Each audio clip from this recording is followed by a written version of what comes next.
got some bills to push through here, and we've got some patrons that have to be other places, and a lot going on campus today.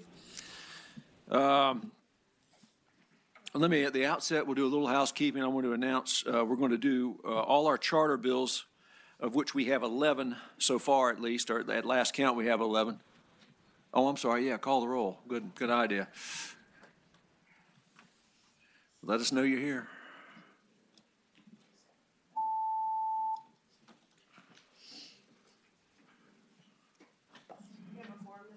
Okay.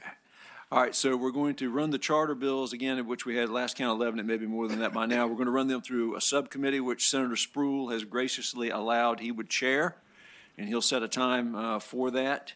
And members of the subcommittee are going to be Senators Bell, Hashmi, Pillion, and Kiggins. And so look to Senator Spruill to let you know when that's going to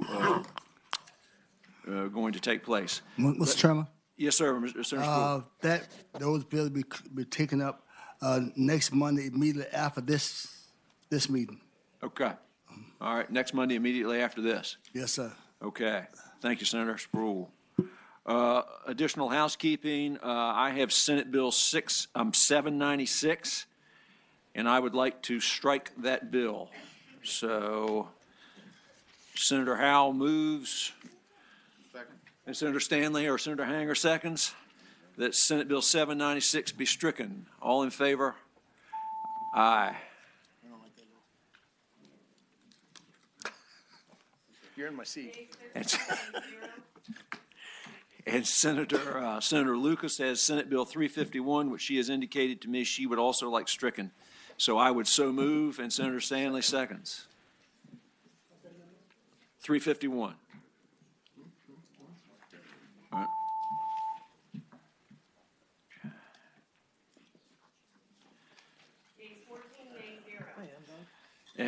In addition, we have two bills that we would like to re-refer to finance, and the patrons would like to re-refer to finance. Do you believe that?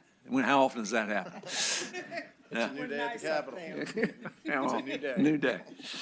All right, so can we do them in a block, or do we have to do them individually, folks? Do them in a block. All right, so Senator Favola's Senate Bill 193, Senator Locke's Senate Bill 198. Motion is that they be re-referred to finance, which Senator Stanley kindly seconds. All in favor? Voice vote, I think, don't we? No. Recorded? All right.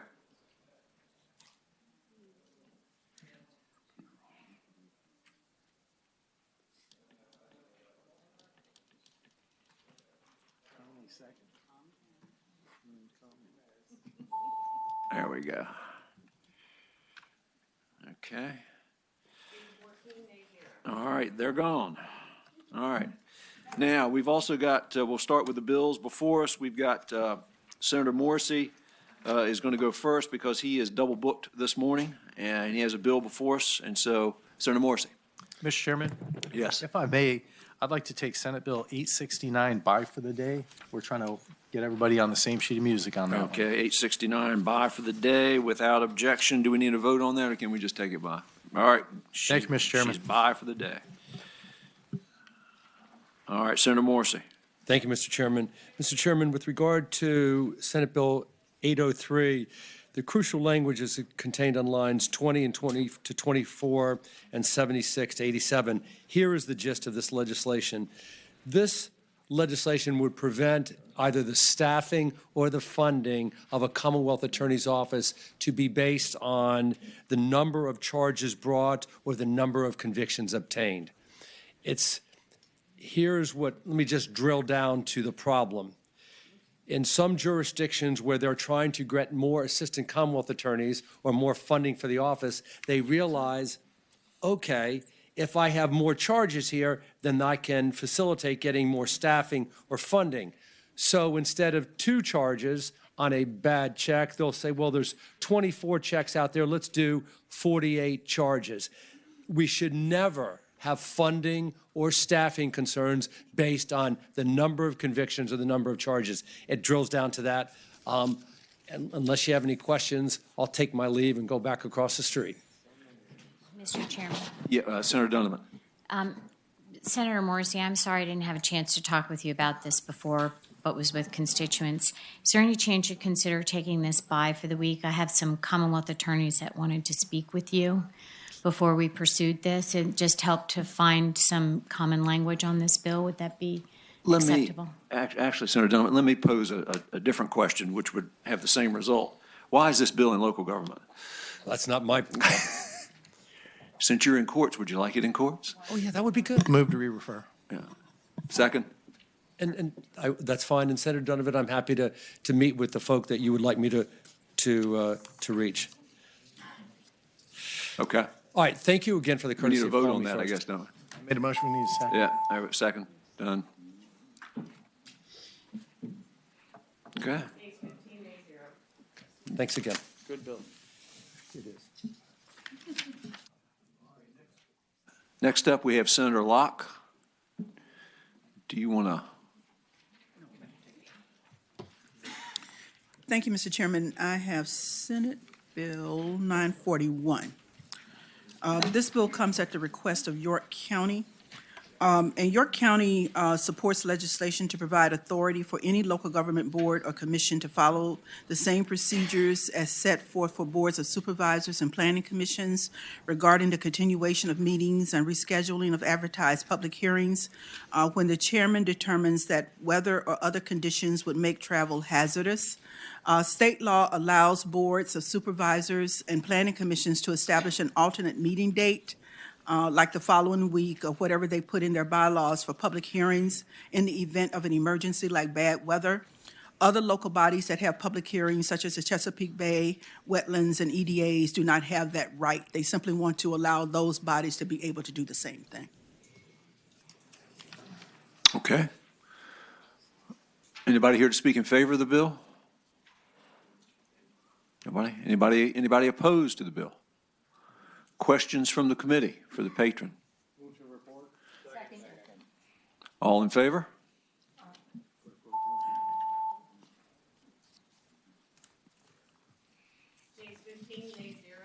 All right, there you go, Senator Locke. Thank you. Next up, we have Senator Cosgrove.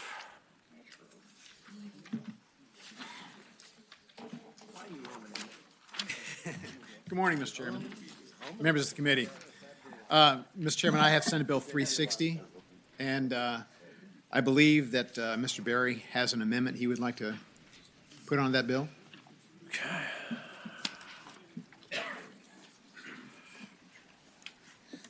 All right, let's everybody get the substitute in front of us. It's just an amendment, Mr. Chairman. I don't think is it a substitute? Amendment nature of substitute, Okay, yeah. let's see what I know? Second, all in favor? Substitute, adopting the substitute, aye. Opposed? Okay. Thank you, Mr. Chairman, members of the committee. This bill basically would allow localities to do a pro rata share for water and sewer lines that are put in by a developer. Right now, a developer is required to put in water and sewer to cover the development they're going to make. But if they have just, development after development after development, there'd have to be like pump house after pump house after pump house. So what this would do, would allow the developer to put in a larger water and sewer handling facility. And then as development happens beyond that, the developer of that additional development would then pay a pro rata share of that cost to the original developer. This was brought to me by the city of Chesapeake. I know the home builders are in favor of this as well. All right, that's the bill. Anybody speak in favor of the bill? Yes, sir. Oh, sorry. Go ahead. Good morning, Mr. Chair and members of the committee. I am Sterling Reeves of Hefty, Wiley, and Gore, representing the city of Chesapeake. As Senator Cosgrove explained, currently new developers coming onto water and sewer and stormwater lines that were built by localities to serve new development may be required to pay a prorated share of the cost of those new lines. However, if a developer wants to come in and the lines need to be extended, the developer may choose to do that at its own expense. What this bill would do would be to expressly allow the locality to reimburse that developer for a prorated share of that cost borne by the developer, with fees subsequently paid by later developers. It is permissive, it's not mandatory for localities, and it's supported by the Home Builders Association. We've worked with them. We think it's good for localities and for home builders, and I'll be glad to answer your questions. Okay. Anybody else? Andrew? Mr. Chairman, Andrew Clark with the Home Builders. Like Mr. Reeves said, home builders support the bill and appreciate the patrons' work. Thank you. Any questions for anybody from the panel, for the patron, or for those that have spoken in favor?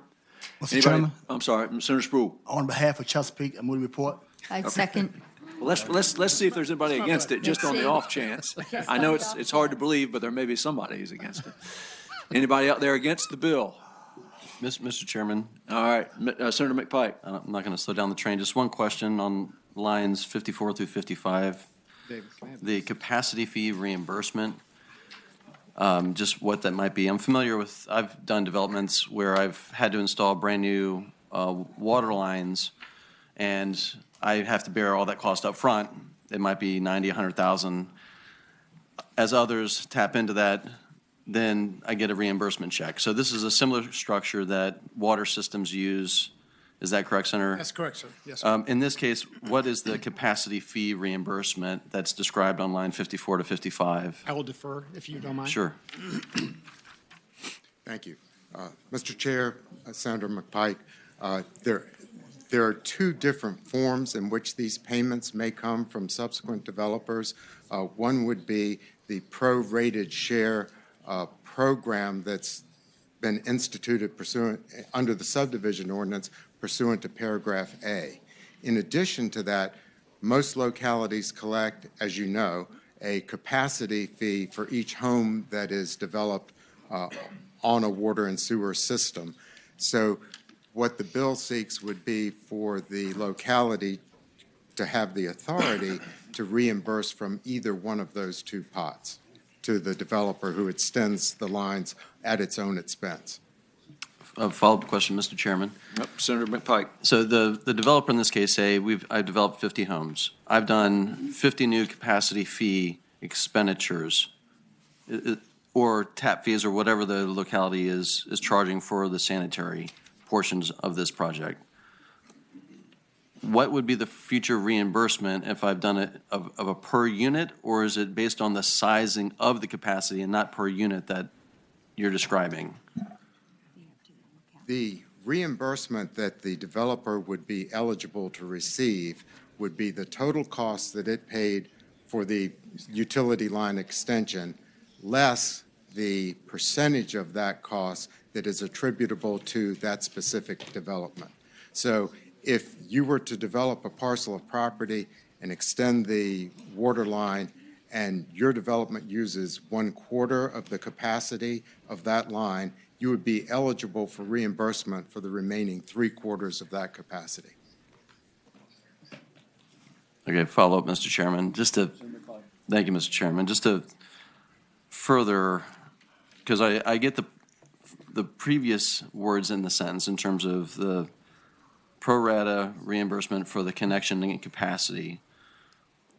But in this sentence, the capacity fee is not the tap fee. So in other words, you're not going to reimburse for the 50 homes I've already tapped because that's a part of it, correct? Because capacity is one thing, tap fees are another. That's what the only thing that concerned me was you're trying to get reimbursed for your capacity fee that you've paid for, and it's not necessarily clear. Maybe there's a way to address it, Mr. Chairman. I'm sorry, Mr. Chairman. Yeah. Senator McPike, the intent is not that you would be reimbursed for your capacity fees as a developer. The developer would be reimbursed for the cost of building the new facility. But the source of the reimbursement could be either the pro rata shares paid at subdivision or the capacity fees paid when the individual taps are made. Okay. Thank you, Mr. Chairman. You happy? I'm supportive of the bill. Maybe there's a way to ensure in the future as this moves forward through the body that there's no reimbursement for capacity fee for the units developed. I'm not sure that the language is precisely clear, and I'm happy to work. It's Mr. all- Chairman, all the I'll be more process. than happy to work with Senator McPike if there's a floor amendment that he'd like to put on that. And I understand where he's going with that. All right, good. There we go. All right. All right. All in favor of reporting it out?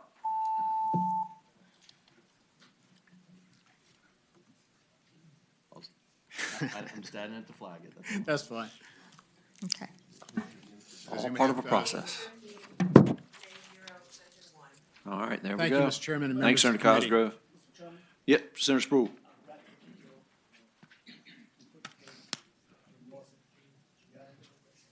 You do that? Okay. Thank you all very much. All right. Next up, we have Senator Lucas. Good morning, Mr. Chairman, members of the committee. Happy holiday. Good morning. I have Senate Bill 349.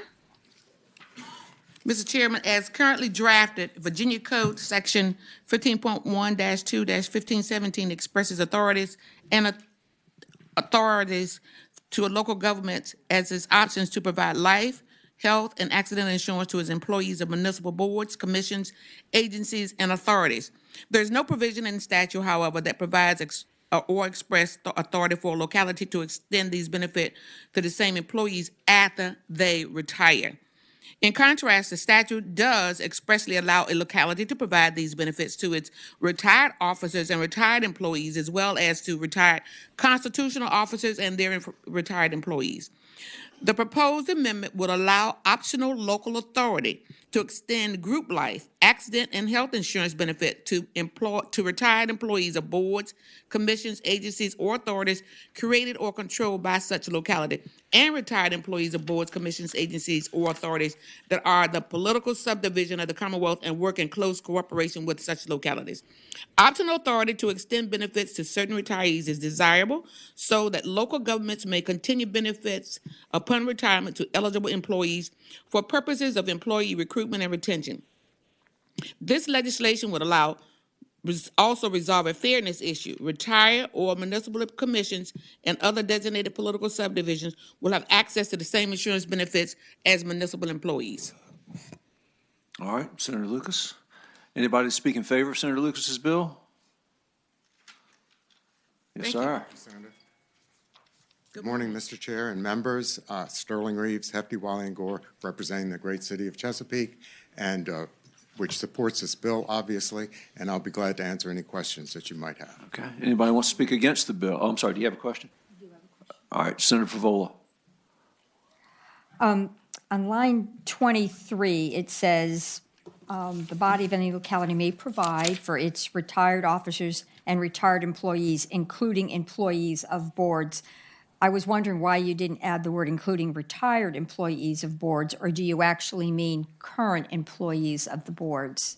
Do you see my point? Maybe Yes, I do. Maybe that's a question for staff. Yes, I do see your point, and perhaps that might be a friendly amendment. Okay.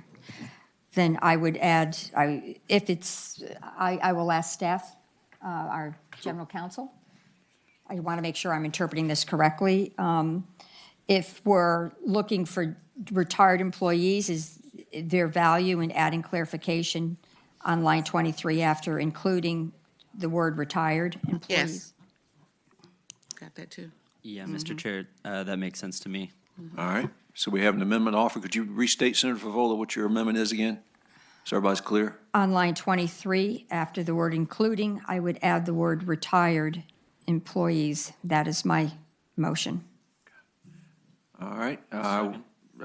Motion to amend Senate Bill 349 made and seconded. All in favor, say aye. Aye. Opposed? All right, the bill is before us in amended fashion. Mr. Chairman, Mr. Chairman. Oh, my. Senator Sproul, did you say something? on behalf again of the great city of Chesapeake, move the report as amended. Well, wait, I think we may have a question down the line here. Mr. Chairman, one quick question. Senator DeStaff?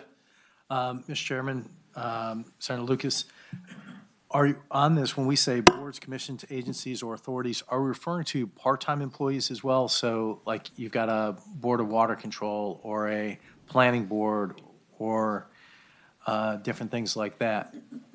Mr. Chairman, Senator DeStaff, it's my understanding that this is for full-time employees. All right, I believe we had a motion. And do we have a second? We have a motion and a second that we report 349. All in favor?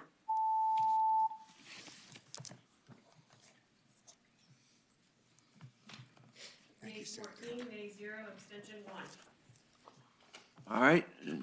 Thank you, Mr. Chairman, members of the committee. Have a good day. Thanks, Senator Lucas. Senator McDougal. Thank you, Mr. Chairman. I have Senate Bill, it is 826. I think that there are lots of people that are interested. We're just trying to lessen the eviction rates by making sure that owners of property that are renting it don't move quickly to try to evict their tenants when they have not paid their bills. You might remember a couple years ago, we passed legislation that required the owners of property to be responsible to localities for water and sewage bills. Unfortunately, some of those water and sewage bills can be very extensive in cost and can outpace what even the rent might be for the facility. Right now, the statute says 3 months. We're not touching that. We're just trying to put a dollar cap on it. I hear that I have some friends who love it, and I have some friends in localities that do not love it. Can imagine. All right. Anybody speak in favor of Senator McDougal's bill? Yes. Okay. I know there's going to be a long line for the next one. Those against? I apologize, Mr. Chairman, I'm for. Okay, go ahead. Good morning, Mr. Chairman, members of the committee. Just briefly, Tommy Herbert with the Virginia Apartment Management Association. We support the bill. Okay. All right, those against Senate Bill 826? Mr. Chairman, members of the committee, Preston Bryant, on behalf of Virginia Municipal League and the Water and Waste Authorities Association, as well as Fairfax Water and James City Service Authority and others. A little bit of history, just briefly. A few years ago, the real estate industry and landlords and the utility departments and VML and the wastewater associations all came together. At that time, there was confusion in the code. There were various sections all speaking to this, and it was a little confusing. So working with Mr. Dix and the Real Estate Association, we agreed to combine the code sections. And then we set in, basically in paragraphs D, E, and F is the process and the consensus we all agreed upon. And the process now is, if you look in lines just 60 to 64, thereabouts, there's a stepwise process one has to go through before you get to a lien. And then the liens are set for no more than 3 months of what's owed. The last thing I'll say is that many authorities, they bond. And so there has to be some process to collect debts in order to provide security for the bonds. So with that, and as far as I know, the process has been working well. We haven't heard any complaints in the last couple of years since we agreed on this new consensus process.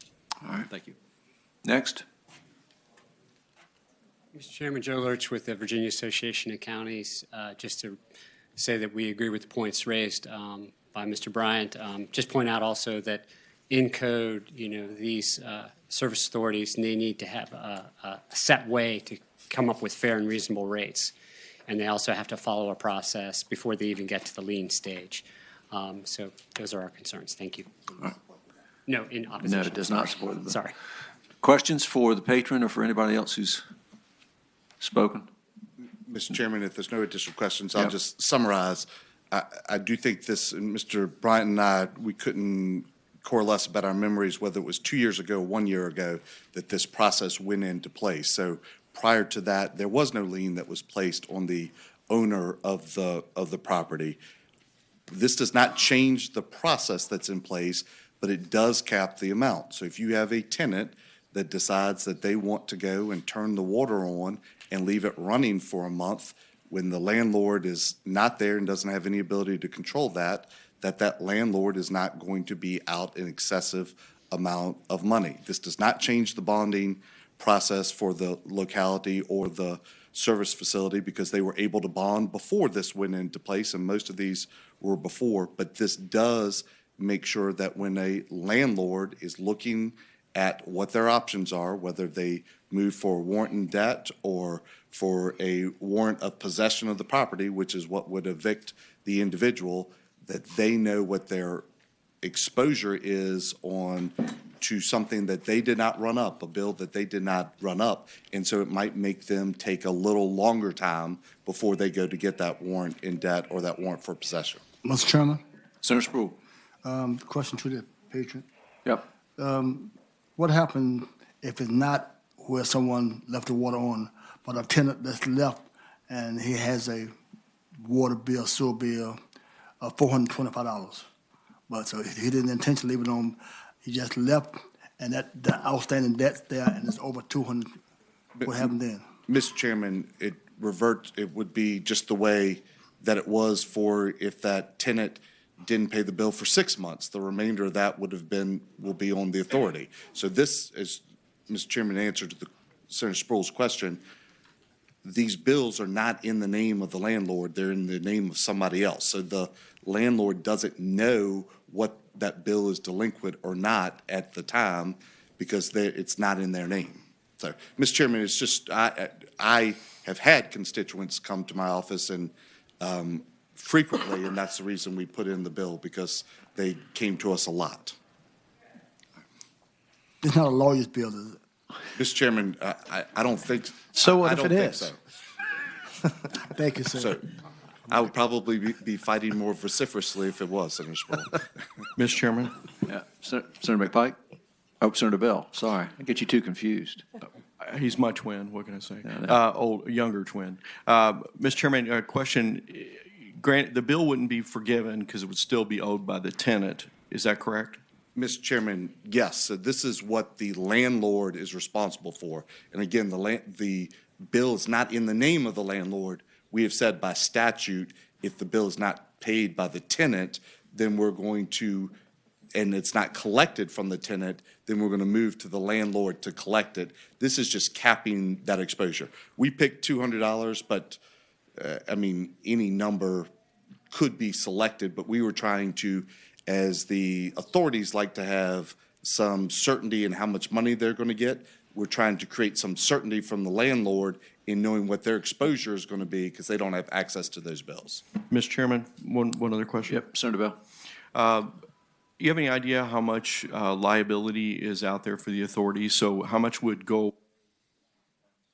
Mr. Chairman, I do not, because I think it varies jurisdiction to jurisdiction. The last constituent notice we had on this, which was just a couple weeks ago, they told us that they had gotten a bill somewhere between $600 and $700 for, I think it was water and sewer, and that was actually more than the month's rent that they had charged on the property, but they didn't get that either. So they went from being out $600 a month to that plus the water and sewer bill.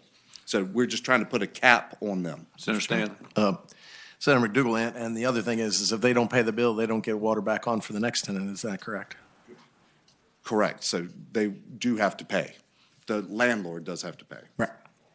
Preston, you have anything you want to add?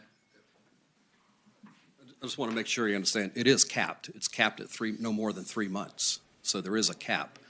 But if it is an extraordinary bill, someone has to pay at least a portion of that, no more than 3 months worth, and it does get into financing of infrastructure and the security of that infrastructure with their rating agencies and such, not to just mention that someone has to pay some portion of the bill. Anybody else on the committee? Yeah. Senator Hank. Thank you, Mr. Chairman. And Preston may have been the one to answer this, Senator McDougal, but I was just wondering, since it's a relatively new bill, what experience we have with how much this has been used and recouped and what the average collection is. Mr. Chairman, I don't know the average collection. Placing liens on landlords is not, I can tell you, that's not everyone's first option. If you look at lines 60 to 64, there's a process. There are a number of things they do well before they get to that stage. And usually those processes are fairly successful. So this is the liens are a last resort. Mr. Chairman, I only have anecdotal evidence to respond to that. But again, the constituents that I have been getting a significant number of these, and it varies by jurisdiction. Some jurisdictions are very aggressive about going after the landlord, some are less. there's one in Central Virginia that's more aggressive than some others. Anybody else? Yep, Senator Favola. In lines 60, 61, 62, the tenant can also be part of the process in terms of trying to recoup unpaid bills. Is that correct? Mr. Chairman, yes, but I think as Senator Stanley pointed out, so if the tenant leaves and hasn't paid their water bill for a number of months, they try to get a lien against the tenant, the landowner gets possession of the property back before the landowner can do anything with it, turn the water back on, or have the sewer operate, they're going to have to pay the bill. So there is none of those time restraints on the tenant. They have to find the tenant. They could garnish the wages of the tenant. They could, go through that process after a judgment, bring them in for debtors interrogatories, have a hearing with the tenant to collect it.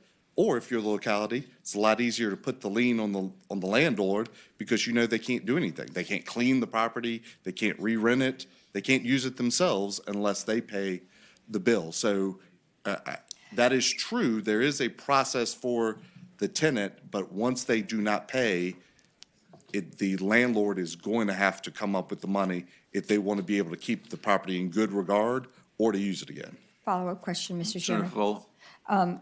Just to be clear, the lien process is separate and apart from any ongoing tenant collection effort that the landlord might still take on. So the fact that the landlord may pay this lien does not in any way remove responsibility from the tenant if the landlord chooses to go after the tenant, just for clarity. Mr. Chairman, I think logistically what happens is the tenant is delinquent to the locality. Typically, that means they're delinquent to the landlord. They file for a warrant of possession and a warrant in debt. The court would give them the warrant of possession even if the warrant in debt is not heard till a later date. For the landlord to use the property again, even to go in and clean it, they're going to have to pay the bill. At that point, they can maybe amend their warrant to add in for the extra fees, but that process has probably already been filed. So it is unlikely that the landlord is going to recollect this from the tenant, but the locality is going to be made whole for that period of time. So, and Mr. Chairman, I didn't mean for this to take this long with the committee. This is pretty straightforward.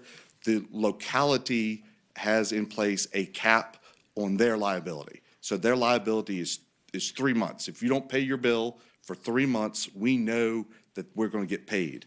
I'm trying to put that certainty in for the landlord as far as a dollar amount. And whether the committee thinks it's 200, 250, 500, this is not to supersede the 3 months, but in addition. So if you have 3 months and the bill is $450, the landlord, or 195, the landlord would be responsible if you change the number. We're just trying to build in some financial certainty to the landlord. Mr. Chairman. Yep, Senator Hanger. Mr. Chairman, in an effort to make it maybe more palatable for the committee, I would want to offer an amendment to change it from 200 to 300.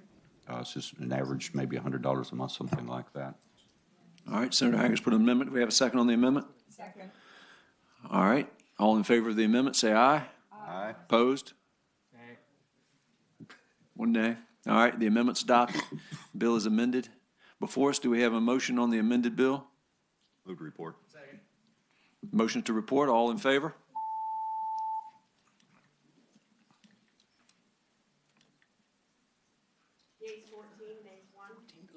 Yeah. Thank you, Mr. Chairman, Mr. Committee. I appreciate the opportunity to discuss this on the floor. We wanted to give you that opportunity. Thank you.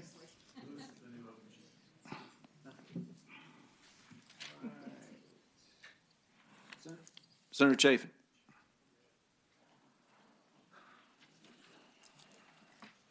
Thank you, Mr. Chairman, members of the committee. Senate Bill 329 is simply adds Russell County to the list of counties that can, by ordinance and after a public hearing, collect a fee for the disposal of solid waste at a facility. Currently, the counties that can do this are Accomack, Highland, Pittsylvania, Southampton, and Wise counties. You're in great company. We feel like it. All right. Anybody speak in favor of 329? Excuse me. Oh, I'm sorry. There is a line amendment. I'm sorry. I apologize. Mr. Chair, we have two line amendments, both on line 16, and we would just be adding Russell County to that line. So after the word future at the end there, the line amendment would say Russell and then the old language is Southampton, and then it would say counties, plural, so Russell and Southampton counties. I move the amendment. All in favor of the amendment? Aye. Opposed? Nope. Oh, okay. All right, we've got the bill in front of us that's amended. Does anybody want to speak in favor of 329? Anybody against 329? Move the report. Anybody care about 329? All right. I do, Mr. Chairman. Motion to report as amended.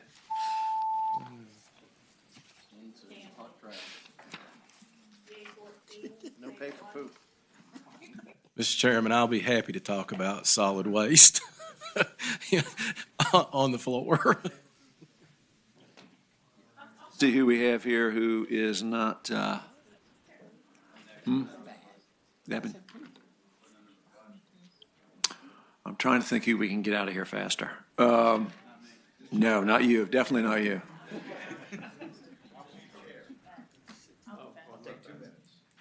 You promise? All right, let's start the timer. Senator Peterson. Mr. Chair, members of the committee, this will be very quick. Senate Bill 419 deals with a tree preservation ordinance in the town of Vienna. And I have talked with the home builders, and I think we've reached an agreement that there's a larger, broader piece of legislation you all may or may not be taking up later this session, but I don't want to get in the way of that, so I'd ask that Senate Bill 419 be carried over for 2021. So you can get some trees in Vienna? We could have done this at the front end if you'd said something. I would have missed all this talk about sanitary sewers. All right. All right, motions to carry over to the next session.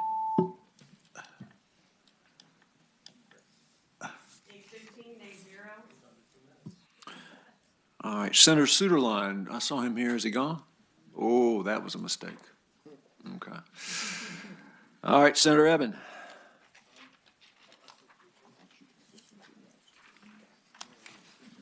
Okay, if Senator McClellan is super quick, we could yield, but Oh, I'm sorry, I didn't see her sitting there. Yeah. okay. So It's gonna take a long time, Jan. Mr. You know, he's from North Virginia. They take a long time. I'm going to try and talk quickly, Senator Sproul.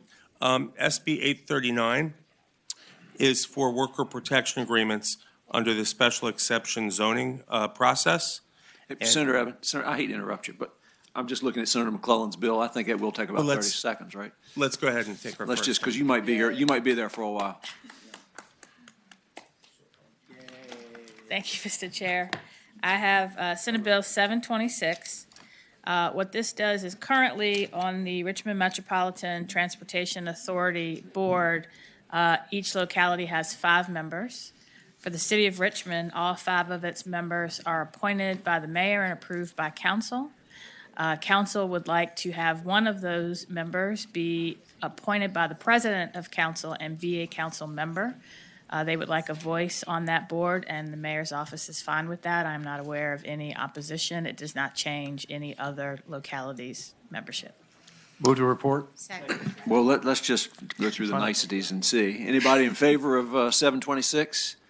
Anybody opposed to 726? All right, we have a motion and motion report that's been seconded, 726.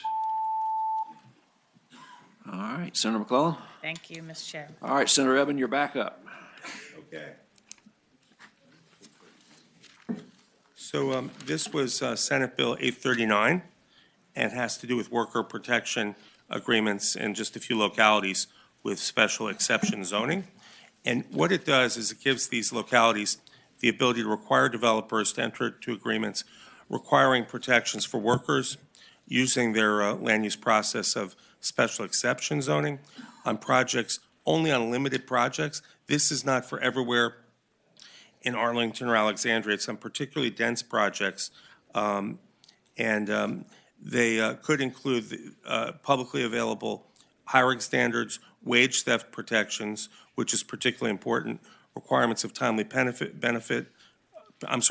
of wages, apprenticeship programs on site, neutral third-party dispute resolution processes, which is again very important for wage theft, and then competitive wage levels. It does not allow localities to require the agreements unless the density of the project is particularly dense. And I would say if it's by right zoning, if you're zoned a certain way now, you don't have to talk to the local government about that. This is if you want the special exception. And the agreements ensure continuity in the labor force on projects, reduce work stoppages, ensure skilled workers, and can enhance workforce by encouraging the training. And the large projects we found can have a lot of abuse. One of our witnesses will talk about that. But we've had people not be paid their wages. And these are not people at the upper end of the economic scale. Labor agreements limit the ability of the developer by ensuring there are no violations of labor law on their development.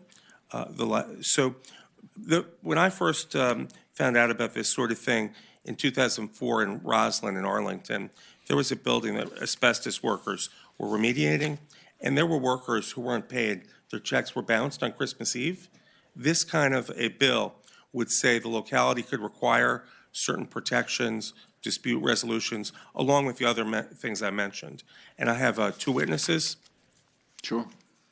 First is Katie Crystal from the Arlington County Board. Thank you, Senator Eben. Good morning, Katie Crystal, member of the Arlington County Board of Supervisors. Chairman Lewis, members of the committee, thank you for the opportunity to testify and speak on behalf of Senate Bill 839. My community is one of the Commonwealth's most densely populated jurisdictions, and as such, everything in our built environment is interconnected. Commercial projects, particularly ones with significant enough height and density that they are coming to the board to request a special exception, they are deeply integrated into the fabric of our neighborhoods. They connect to the same infrastructure. They add to the same road networks, pedestrian facilities, transit amenities. They rely on the same public spaces as tens of thousands of workers and residents. We welcome these major projects, but because of that interconnectivity, the construction of them can pose major disruptions. And so it's in everyone's interest to make sure that the construction of these projects proceed quickly and effectively towards completion without work stoppages or worker safety violations, and that the resulting projects are built to the highest life and safety standards by skilled tradespeople, not by insufficiently trained workers taking shortcuts. Because these large projects involve many contractors and subcontractors and many different trades, the risks of interruptions can be high, and the risk of exploitation of workers through wage theft, as we have seen often in our construction market, is even higher. Agreements between the workforce on these projects and the construction managers serve the interest of the entire community by reducing these risks and ensuring expeditious construction schedules. And they serve our common interests by giving workers in our community a safe job site and giving businesses, specifically contractors and subcontractors who play by the rules, a fairer shot at earning work. This bill serves these goals while keeping the negotiation of the specific terms that should govern a project where they belong, between the expert parties, the workforce, and the developer, rather than making local government, the arbiter of which conditions make sense to apply to a given project. Thank you for your consideration of this bill. If I can answer any further questions, I am at your disposal. All right. And we have one more witness, Ginny Diamond from the Northern Virginia Labor Council. Good morning, Mr. Chairman, members of the committee. My name is Virginia Diamond. I'm here on behalf of the Carpenters Union, the Electricians Union, the Laborers, LIUNA, and the AFL-CIO, and we are in strong support of this bill. It's been well established that wage theft and misclassification are serious problems on these high-density construction projects, and we believe that this is an important tool to give these localities to address it. Wage theft and misclassification hurt not only the workers, but also legitimate contractors, both union and non-union, who are trying to bid on these projects. Allowing these localities to require agreements will enable local residents to get good-paying jobs, to enter careers in the building trades. It will ensure higher minority and veteran participation in these jobs and will increase workforce opportunities. So we strongly request that you support this bill. Thank you. Can I ask you something? Certainly. I strongly support anything we can do to limit the problem of wage theft, but do other states use the zone? Have you surveyed other states? Do they use the zoning ordinances or zoning to? Yeah. Adam? Incentive-based zoning, I don't know too much about the particulars, include Utah, Florida, New Jersey, Oregon, California, Illinois, Georgia, Minnesota, but that doesn't include the home rule states that may use it as a locality, and I don't know about them. Okay. Anybody speak against?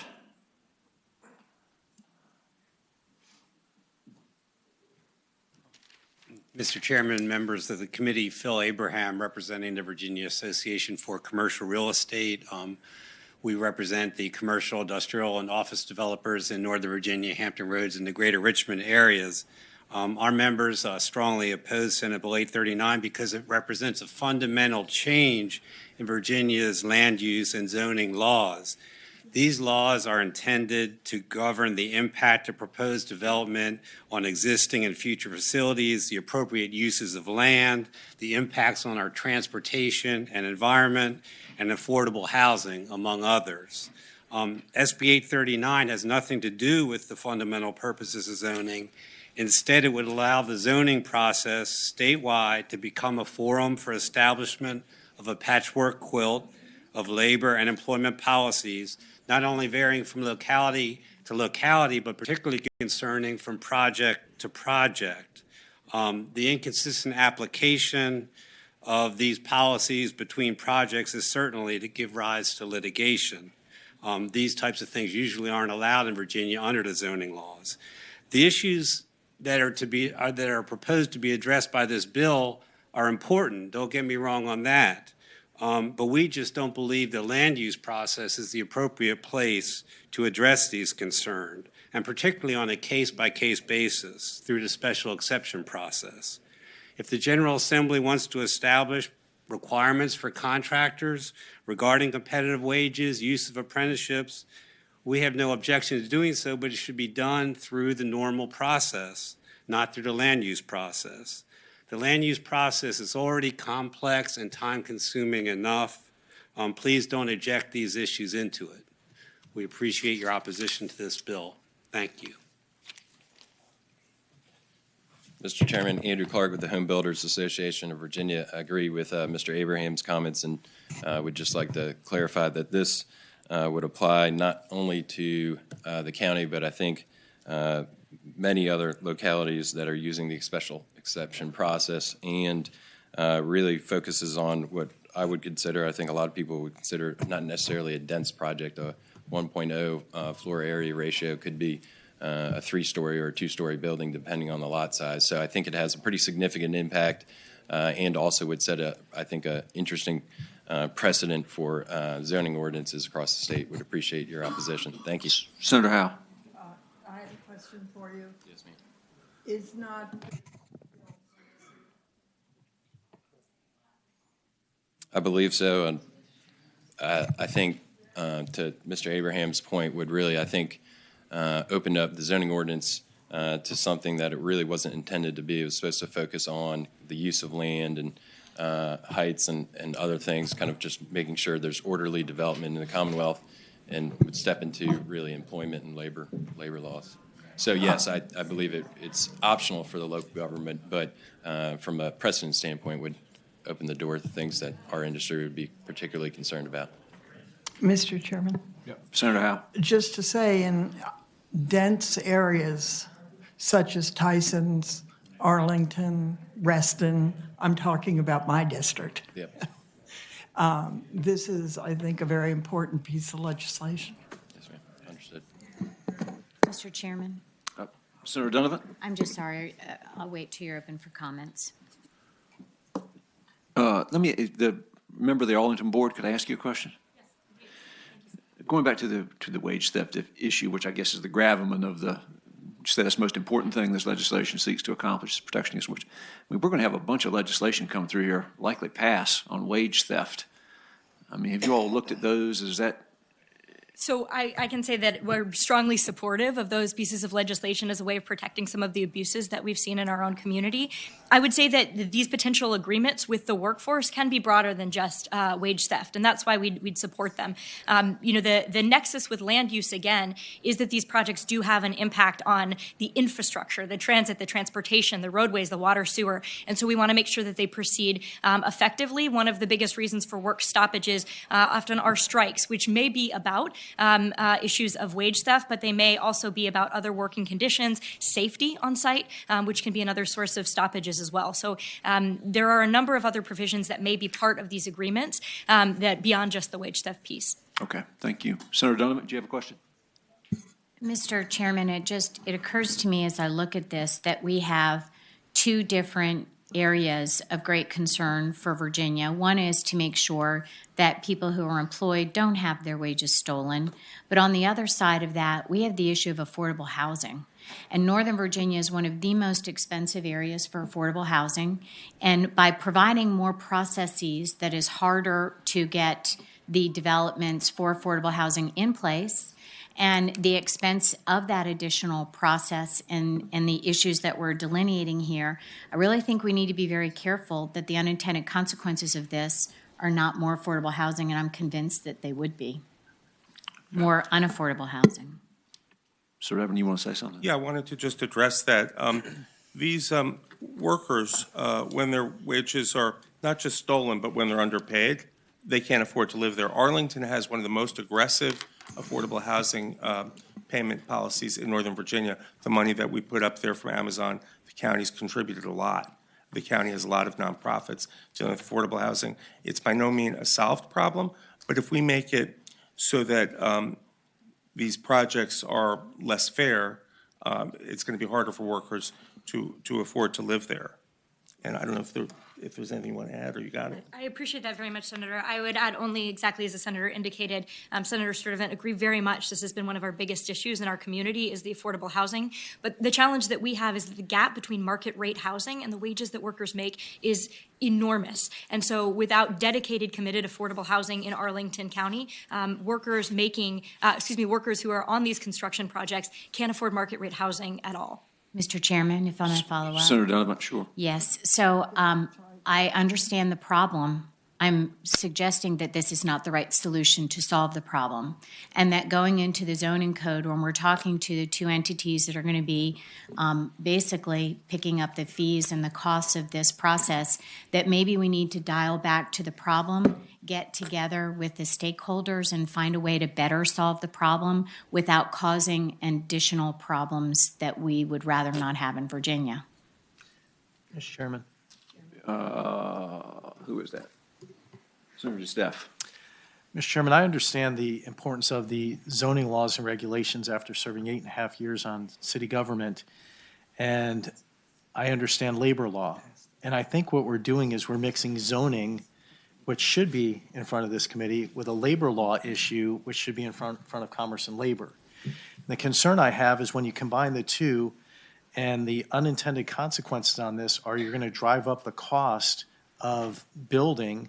And again, like Senator Donovan said, that additional cost is going to push the gap on unaffordable housing even larger.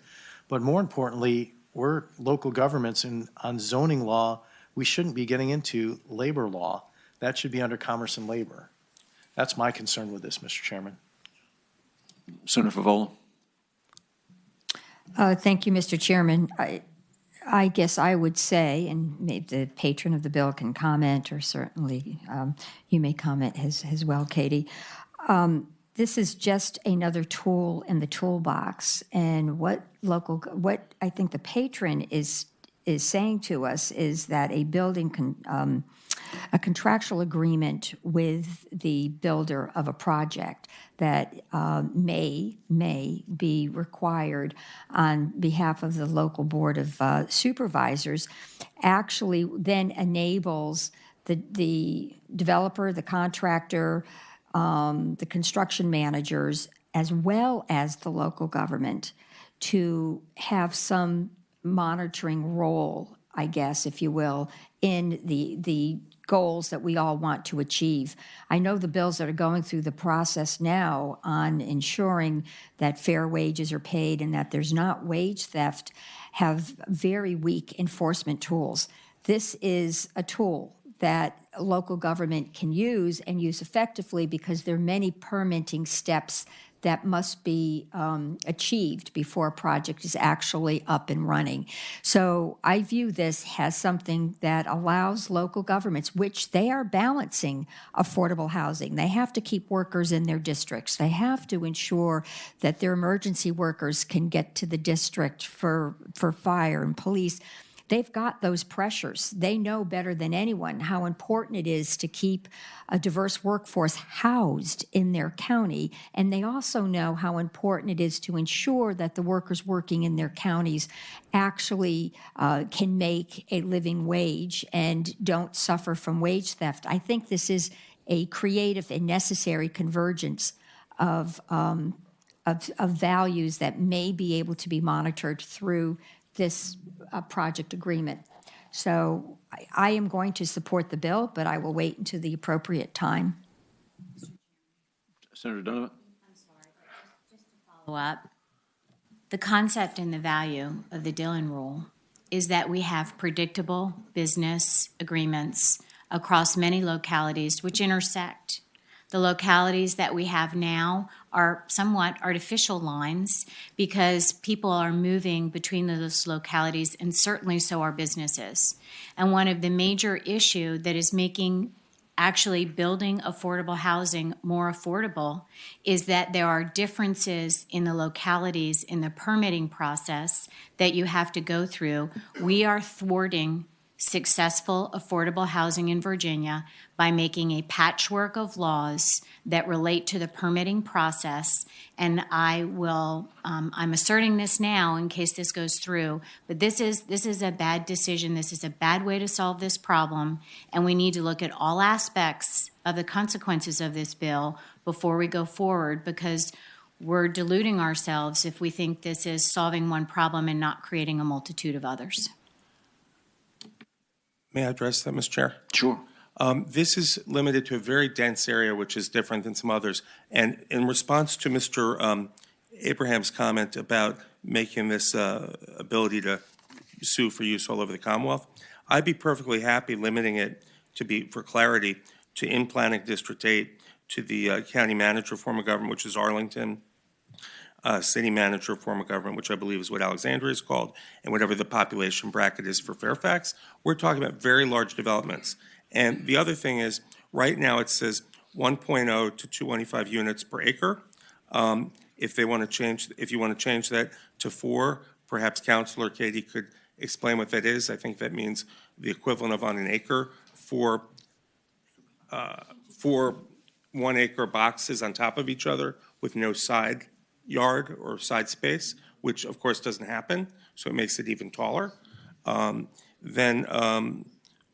Let's see, there were 3 things that were, those are the 2 main things. Oh, and where it says or requires on line 162, the construction of improvements to public facilities.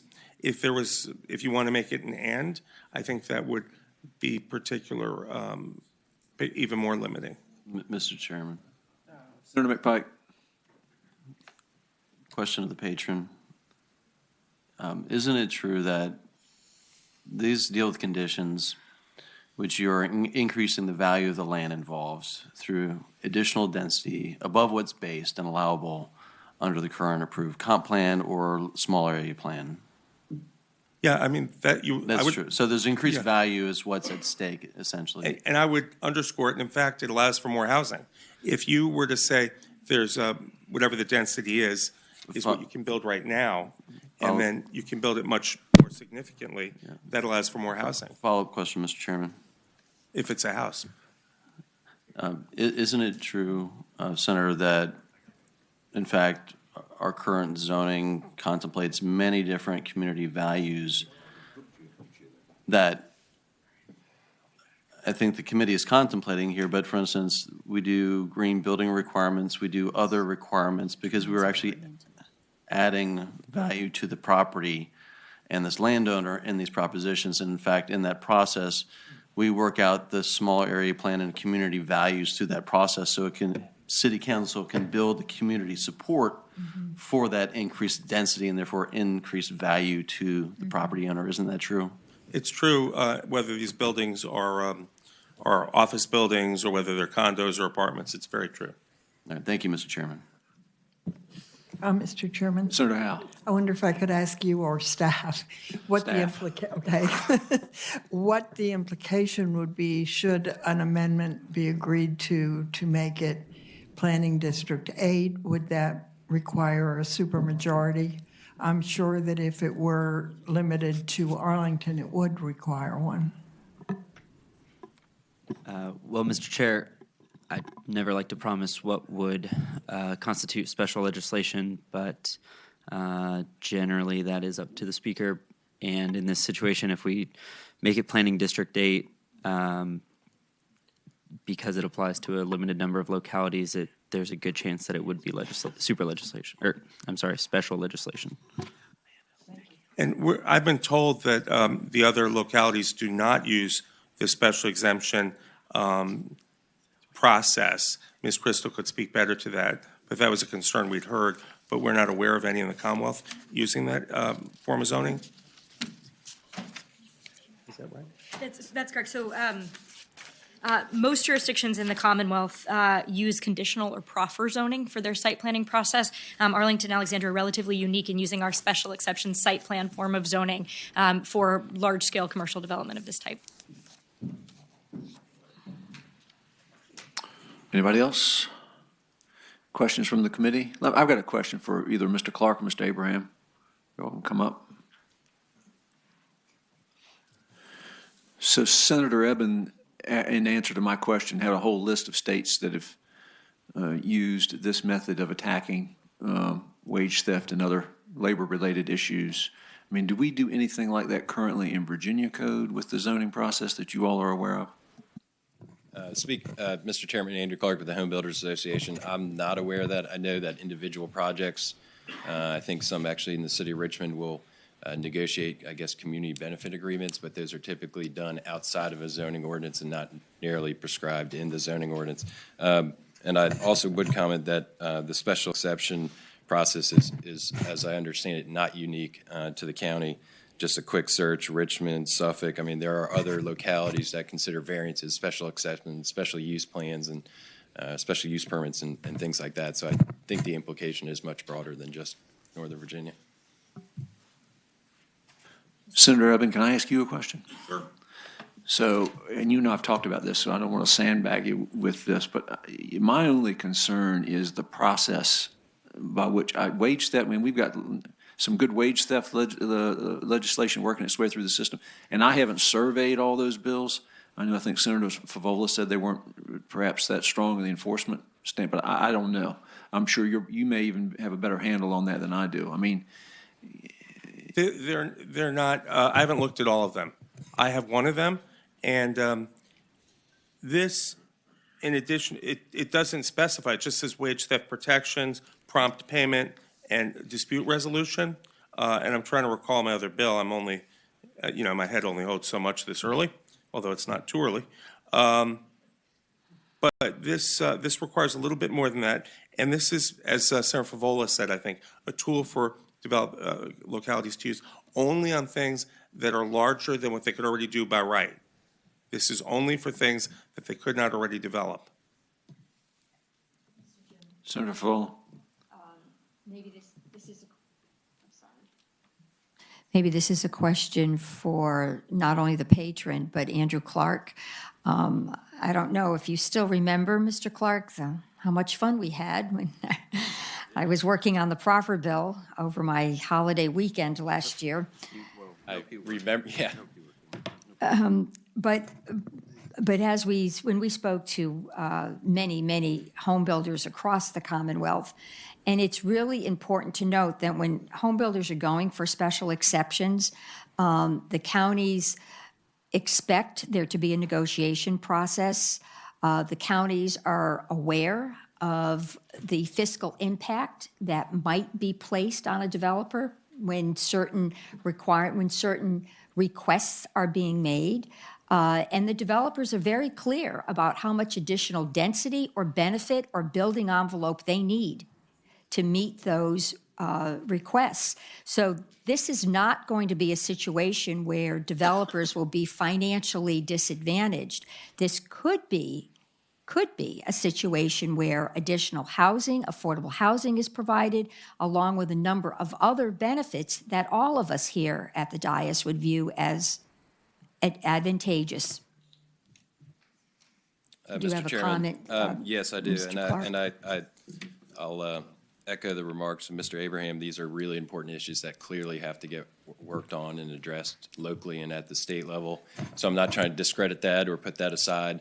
I think some of the conversations that the county is looking to have with the particular developer or theoretical conversation, they can have those discussions now. If there are negotiations and agreements that can be made on labor issues, nothing is prohibiting that locality from having that conversation. What our objection is that putting it into the zoning statute would, I think, open the door to a precedent that we would not like to set. So completely sympathetic, and I think these negotiations can occur now without this language being put into the ordinance. Mr. Chairman, Senator Donovan. just a follow-up question for Andrew and Phil, maybe. The first is, we've heard the hypothesis that this could result in more affordable housing. Is it also possible that this could result in an increased cost for housing by having additional steps in the permitting process? Mr. Chairman, yes, I would agree with that. Obviously, every situation will be unique, so I can't say across the board the cost of housing is going up, but one of the biggest issues we hear from our members is the time it takes to get through the process at the local level with the price of land, price of materials being so volatile and going up on an annual basis. This I could foresee causing a lot of heartburn. Mr. Chairman, follow-up question. Senator Donovan. Yes, I'm wondering also, you heard some amendments that were proposed by the patron. Does that at all resolve the confusion of this situation, the amendments that were proposed? Mr. Chairman, I think the amendments would certainly narrow the scope of what this would apply to, and that probably would start impacting the commercial industry a little bit more than the multifamily and my members. Again, I think just fundamentally, we are concerned that putting this kind of language, employment law, into the zoning ordinance really kind of, I think, transforms that document into something that wasn't what it was intended to be. So, again, it would narrow the scope of it significantly, but still precedent, I think, would exist. So. Mr. Chairman. Senator Distaff. Mr. Chairman, my concern here is we're getting ready to codify something that a locality can already do, whether it's through their comp plan, through the special exemptions to the comp plan, through proffers, through the planning department. This is something localities can already do and frequently do this. In the city of Virginia Beach, the largest city in the Commonwealth, we do this today on almost a daily basis. Every time we approve another large, whether it's a hotel, an apartment building, or an office and apartment complex in our town center. So this is something that the localities can do today. So I don't understand why we're trying to codify something that truly is a local issue that they can do today. Our localities don't believe they have the right to do that. Let's find out from staff. Is there anything prohibiting this through the process today? Mr. Chair, I'm not exactly prepared to answer that question, but I don't blame you. Believe so. Yeah. come up and say that. Thank you very much. Thank you, Mr. Chair. The issue is that we do not have the ability to make it a site plan condition. We can engage in conversations and attempt to persuade today. We do not have the ability to make it a condition of going forward with that special exception site plan. Okay. Mr. Chairman. Senator Donovan? I think prudence is in order today on this issue. We passed a comprehensive proffer bill 4 years ago, to standardize things across the state because the differences between localities was becoming a problem in our economy. We are now working to dissect out other individual differences in localities that bring us back to that same problem. There is an opportunity here to solve the problem that is on the table, but I don't think in this bill. And I think we need to do something specifically where we get the stakeholders together and solve this going forward in a constructive way for Virginia, rather than just bulldozing this idea through in this context when there are so many uncertainties, so many questions, and so many risks. And to that, I would make a motion that we pass this by with a letter so that we can get this resolved with stakeholders. Second.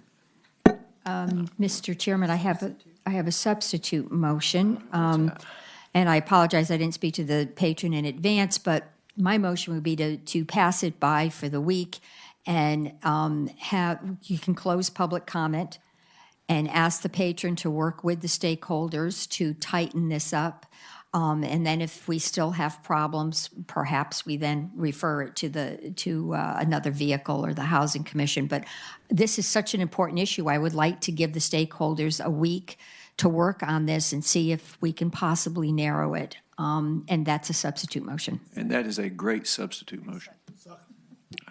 Substitute motion is to pass it by for the week and encourage some real discussion on this. And do we need an actual vote on that? Voice vote? All in favor, say aye. Aye. Opposed? Nay. I think we just have 2 nays, 2 or 3? Three nays, okay. Mr. Chairman, I just want to promise Senator Spruill that I'll be much shorter next week. Okay. Okay. I thank the members of the committee. You live to fight another day, Senator Evans. Thank you.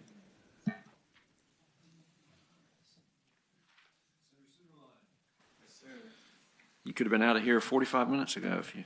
But I learned so much. Those bathroom breaks are not a good thing to. What have you got? All right, I've got Senate Bill 977, public comment. It's in the code section regarding the regular meetings of local jurisdictions.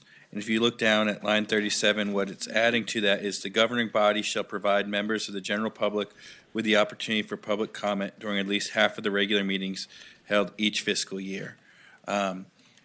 This was something that became an issue in a locality in my district. And when I went to see how different jurisdictions did it, because almost every jurisdiction, well, every other jurisdiction in my district had it. So I went to see what Fairfax County did. Fairfax County, 1.1 million people, they're able to have public comment at their meetings, and they provide you an opportunity. You're only allowed to do it every 6 months, but I think that's pretty good in a county of 1.1 million people. I represent some small towns where they say you can come every other month to speak, and that's how they do it. So different jurisdictions have found different ways to do it. I just think that every jurisdiction needs to find a way to make sure that that public comment's available to their constituents. Chairman? Yep, Senator Spruill. In Chesapeake, we do it different. So I can understand what you're saying, but so why you want to interrupt our process? Because we do it different. You know, we don't have 1 million people in Chesapeake. We have 237,000, I believe.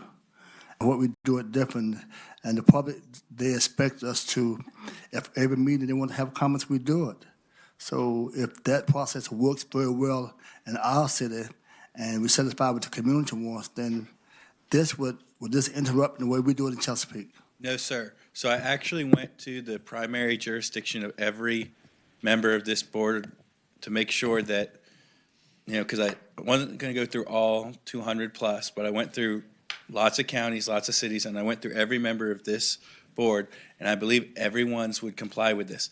I think that I might be the only legislator that has a jurisdiction that doesn't currently comply with it. So as long as you have it at half of the meetings, which Chesapeake would fit that, Chesterfield, they actually have 3 public comment periods at every one of their meetings so that people, depending on their work shift, have different options. So I'm not affecting Chesterfield, not affecting Chesapeake, not affecting Prince William or Arlington or Fairfax. Just making sure that every jurisdiction makes sure that they do provide this public comment in a way that will work for their jurisdiction. Senator Suderline. Yes, sir. Just out of curiosity, did you take a look at Norfolk? I looked at Accomack. Okay. Yeah, I know about Accomack. That's all right. Anybody else? I move approval, Mr. Chairman. Second. Thank you. All right. Motion is to report 977.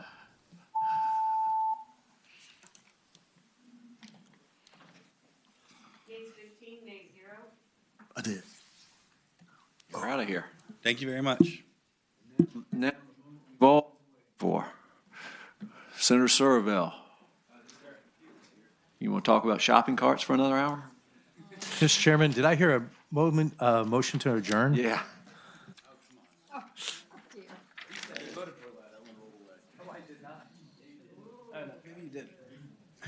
Oh, start event. That's right. Start event.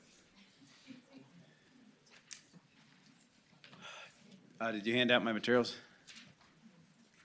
Got it. Okay.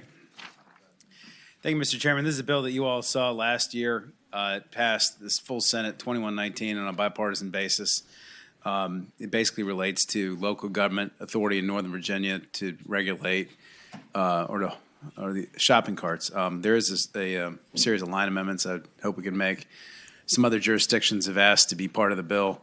Arlington and Alexandria have, and I think staff suggests we just make it Planning District 8 to make it cleaner.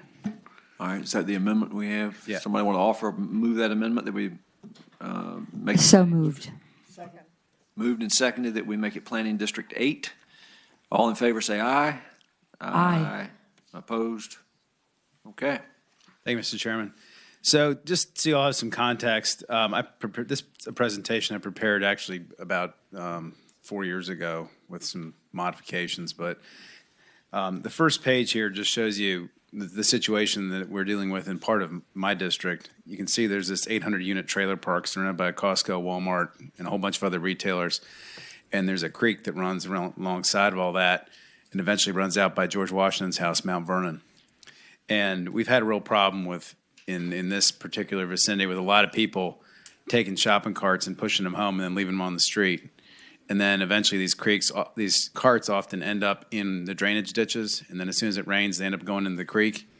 And I've now taken about 230 shopping carts out of the creek myself in creek cleanups that I've led over the last 7 years. Every year, the first time we did it, we took out about 180, and ever since we go back, it's about 10 or 15 a year.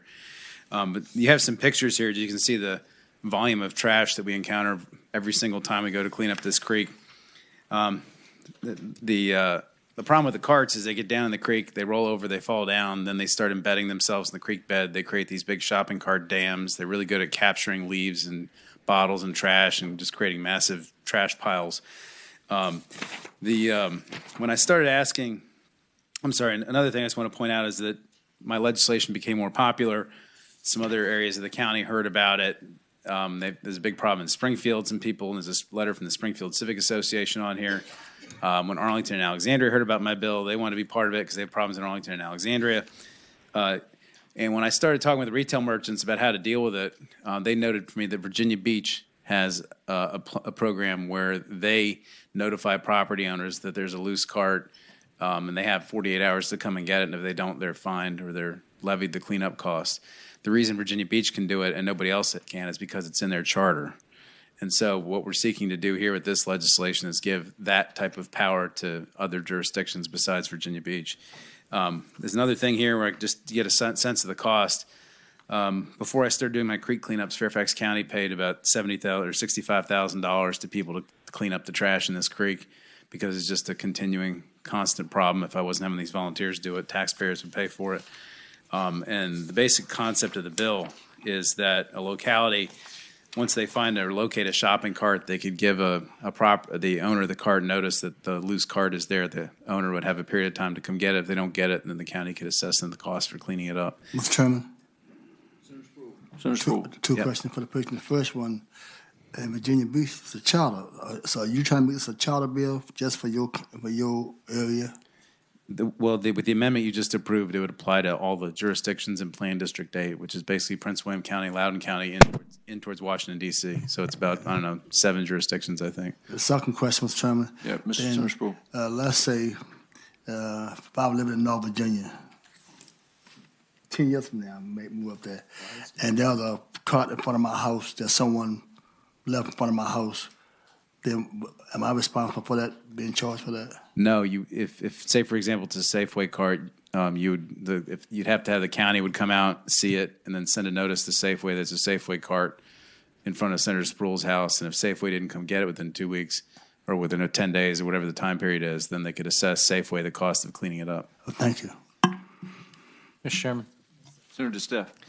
I'm going to make a comment on this, and my comment is if somebody steals some of your property and then they abandon that or throw that somewhere, I don't think that you should be charged to have to go retrieve that property. The businesses have already paid to purchase it. Somebody stole that. I think the right thing to do is to charge those who stole it and not those who lost the property. This is like if my vehicle gets stolen and they abandon it in a ditch somewhere, it's my responsibility to go get my car, pay for it, et cetera, et cetera. Or if my friend's purse, my seatmate's purse is stolen, and then it's disposed of in the street, then they find out it's hers, they come back and they charge her because her purse was used and is now polluting the street. I think this is not a good direction to go. Mr. Chairman, could I respond to that? Senator Serville. Thank you, Mr. Chairman. This is the same discussion we had last year, and it's one of the points people raise every year, and it's totally wrong. In order to prove somebody guilty of petty larceny in Virginia, you have to show they have the intent to permanently deprive somebody of something. If somebody simply takes something for a temporary period of time because they want to borrow it, that's not petty larceny. And so the reason you don't see these people charged with crimes is because it's not a crime to take a shopping cart and put it back, push it down the street if you don't intend to keep it forever. And so there's no criminal charge they can be charged with. And one of the changes I made to the bill, by the way, it might make the senator feel a little better, is I added paragraph D, which also authorizes a locality to adopt an ordinance to make it a local civil infraction for where somebody could be cited for pushing a cart off the property of the owner. So that would give some additional authority to localities to deal with it that way if they choose to deal with it that way. But right now, they can't be charged with petty larceny. Any other questions? Are you through? Did you finish? I'm finished. I think there's one. Oh, I'm sure. A couple people to speak in favor. There's probably a couple opposed. I think you all heard testimony last week from Springfield folks. I have some other people who are in these pictures that you've seen that normally would come, but they didn't feel comfortable coming today given what's going on outside. Otherwise, they would be here to say that it's a desperately needed measure. Too cold for them, right? Yeah, there you go. All right, come on. Good morning, Mr. Chair, members of the committee. Sarah Taylor with the City of Alexandria. We are in favor of this legislation. We actually asked Senator Serville to carve us in.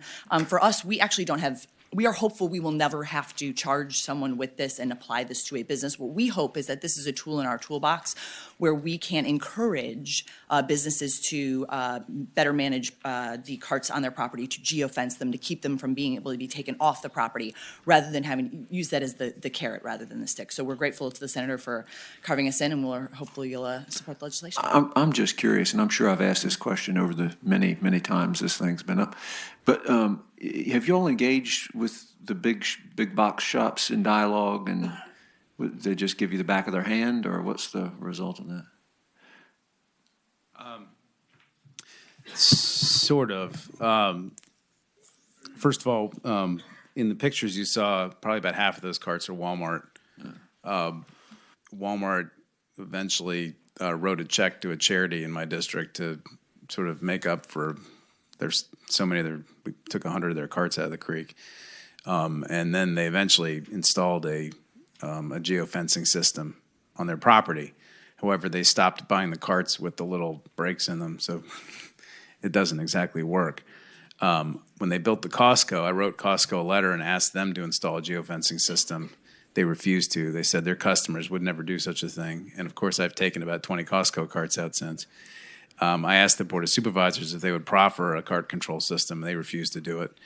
The problem with, if you can look at the map, some of these other retailers on one of these malls, it's kind of hard for them because it's a big mall and there's like 30 stores around it. And so you can't geofence every single store. So there's some places that put these bars on their shopping carts so that you can't get out the door. And there's other places that do quarter deposits, and there's strategies they could use to reduce this incidence, but they don't. And from my perspective, they just decide it's a cost of doing business. They're going to lose a cart or two every week, and they just deal with it, and then it becomes our problem, and that's why it needs to be fixed. Anybody else to speak in favor of the bill? I know we took some yes last week, but just in case there's a stray person against. By the way, nobody has come to me to tell me they're against, except for Mr. Bohannon. Last week. Oh, you did? Yeah. No, I didn't remember that. Okay. It's been a busy week. Sorry. Mr. Chairman, members of the committee, good morning. My name is Parker Slayball with the Virginia Food Industry Association. We represent, we're a nonprofit that represents about 530 grocery retail locations across the state. We're opposed to Senate Bill 631. As pointed out, when shopping carts are abandoned on a premise off-site of a retailer, they are considered stolen property. When found, the legislation will require the owner of the shopping cart to be responsible for recovering the cart, even if the cart is found to be floating in a river or stream, of course, not by the owner's doing. Should the item not be recovered by the owner, the locality can then remove and dispose of the shopping cart, with the owner being the one responsible for the cost. The bill does not, however, point out an amount of time that the owner has to go and recover that shopping cart before it can be removed and disposed of by the locality. Senate Bill 631 also does not set a maximum financial amount for which can be charged to the owner of that shopping cart to cover the locality's removal and disposal cost. We don't want our shopping carts stolen, obviously. We certainly don't want them piling up in the rivers and streams around Planning District 8. However, what this legislation does is make shopping carts the only personal property that, if stolen, leaves the onus of recovery onto the cart's owner. For all those reasons, we'd ask that you would oppose Senate Bill 31. Mr. Chairman, Rob Bohannon here representing the Virginia Retail Merchants Association, and we are in opposition to the bill.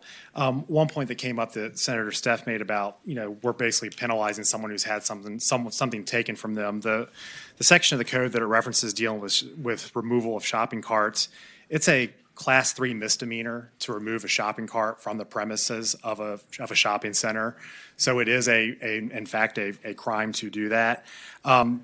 We're not changing the behavior by enacting a bill like this. We're trying to prevent people from taking them. And if we say, well, it's the retailer's responsibility who had the property taken from them to either, pay us or not keep it on their property, we're not really solving the problem we're trying to get at here. The Food Marketing Institute estimates that $2 million worth of shopping carts are stolen from retailers each year. And that's a per store loss of about $8,000 to $10,000 each. So I would submit to you that it is not a cost of doing business for retailers.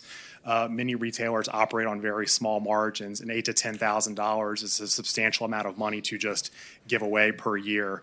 I had personal experience with this. I remember, I worked in retail in high school, and someone would call, and shopping cart ended up down at another shopping center. We'd come and go get it. As Mr. Slayball mentioned, this bill has no amount of time for the retailer to respond to a call that a cart has been abandoned, which we find problematic, and doesn't give a time frame for how long it actually has to be on the premises for it to be abandoned. It's a little too open-ended, and again, we're penalizing the retailer who had the property taken for them, and for those reasons, we oppose the bill.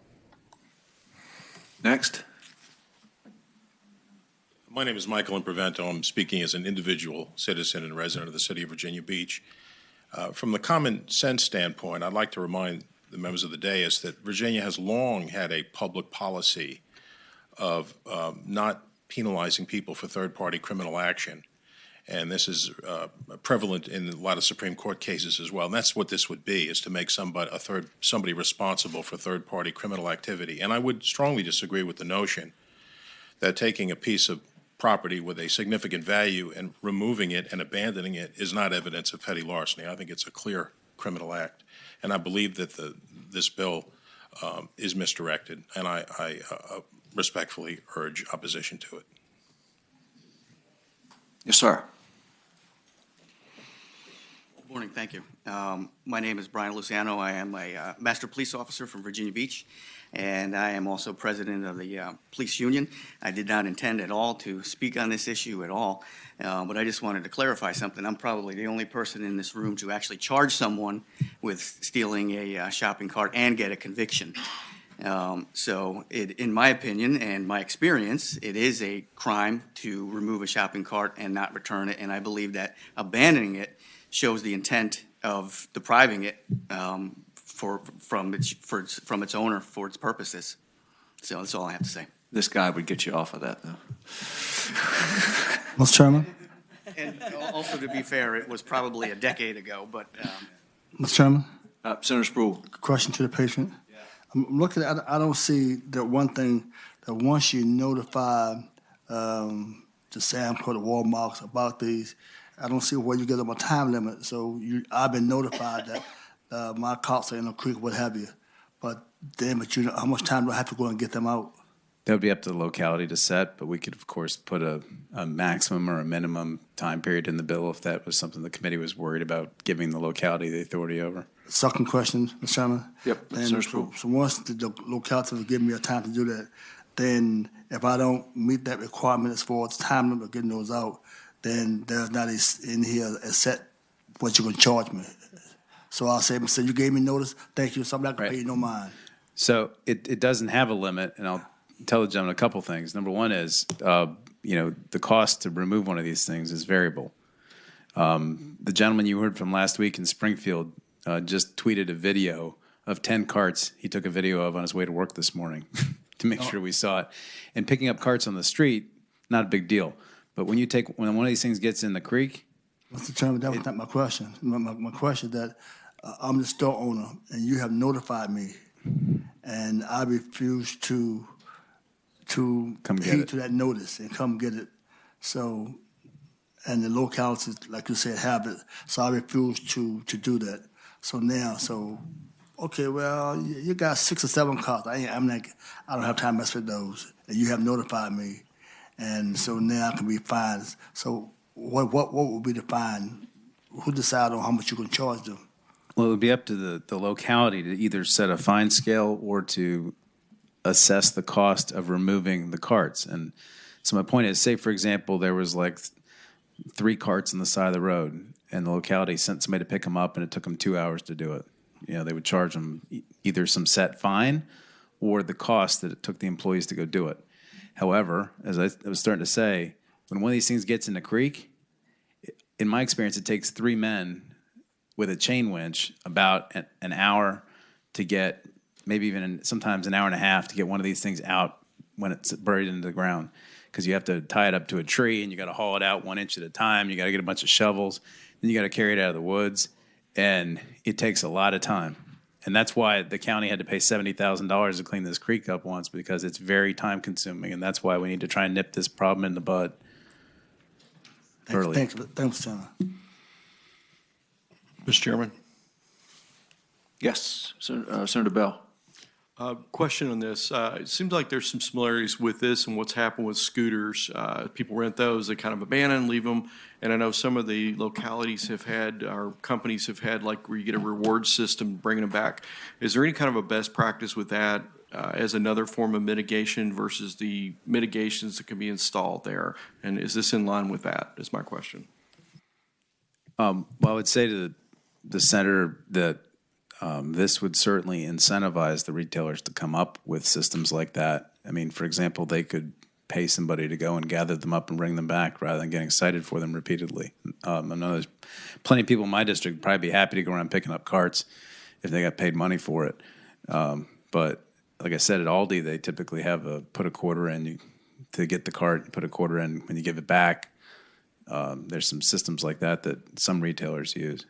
And by the way, this isn't just Virginia Beach. If you look on the internet, there's all kinds of localities across the country that have implemented legislation or ordinances to hold retailers accountable for not keeping their carts under control. And from my point of view, this isn't about punishing the victim.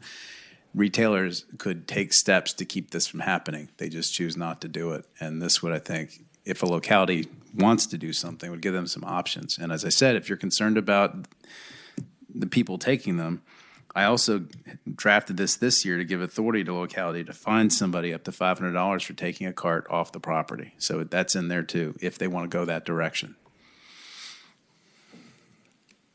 Anybody else with any questions? Mr. Chairman. Senator Stanley. Mr. Chairman, would the patron to this bill mind a friendly amendment? And I offer it this way. We don't know what you're talking about down where I'm from and where your family's from when you say carts, because we say buggies. So do you mind changing carts to buggies so my people will understand what you're talking about? You can change the cart or buggy if you like. Senator Hanger voted for it last time, so I think he understood it pretty well. I think he's gotten smarter since then.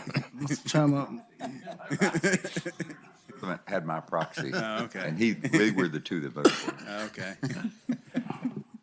All right, we operate by motion.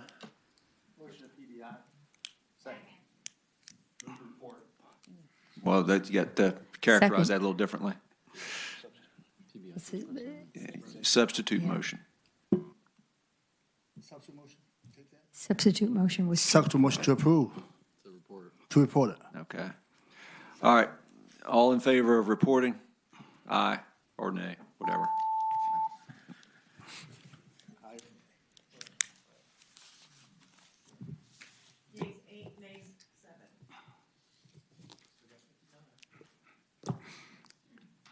Great, thank you. If anybody wants to give me my presentation back, that'd be great. Send it, print it in color and whatever. Unless you really want to keep it. All right, it looks like we're down to committee members. And fresh from a successful two-night run in Charlotte, North Carolina, Bill Stanley, 314.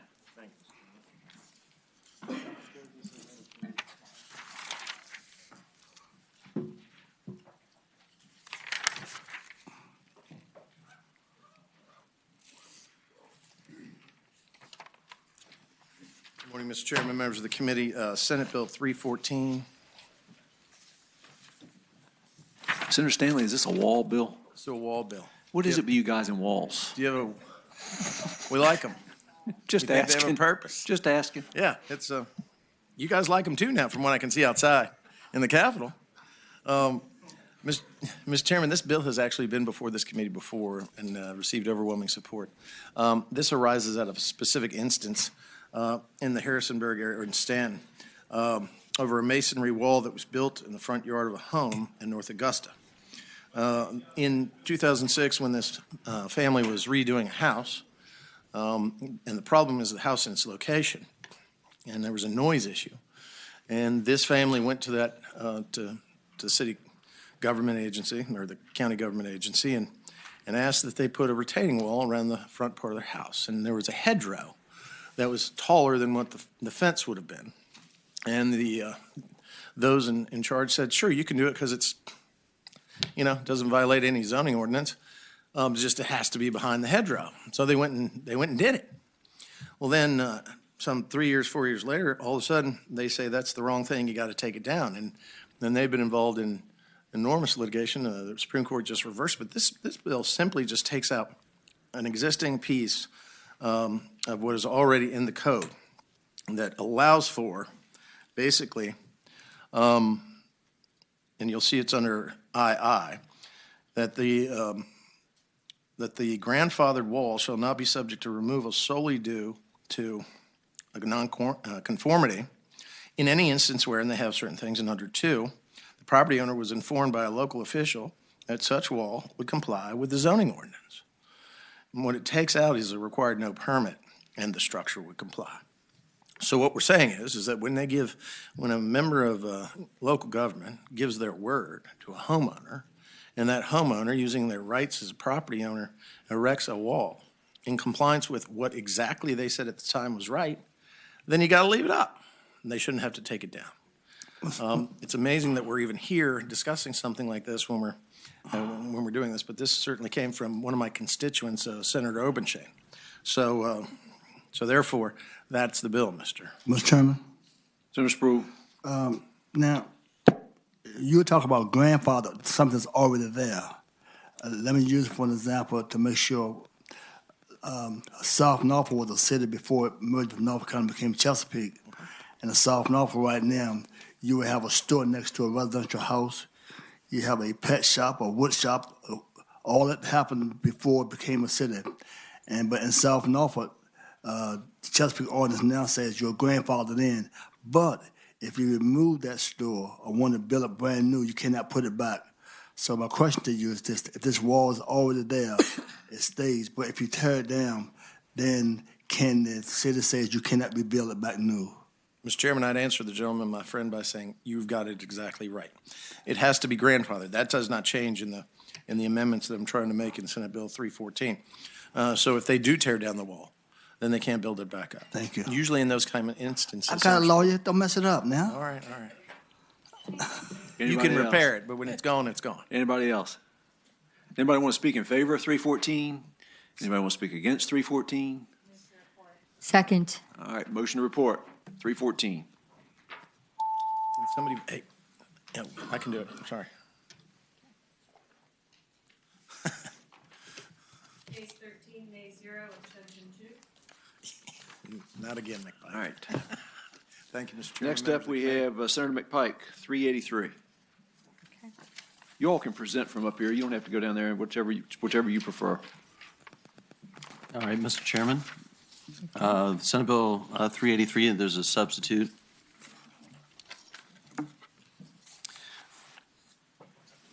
Right, thanks. Thank you. Mr. Chairman, while others are being distributed, this would provide, I think for the first time in a Virginia code, a framework to provide the similar lobby notice that we provide for the General Assembly to local government.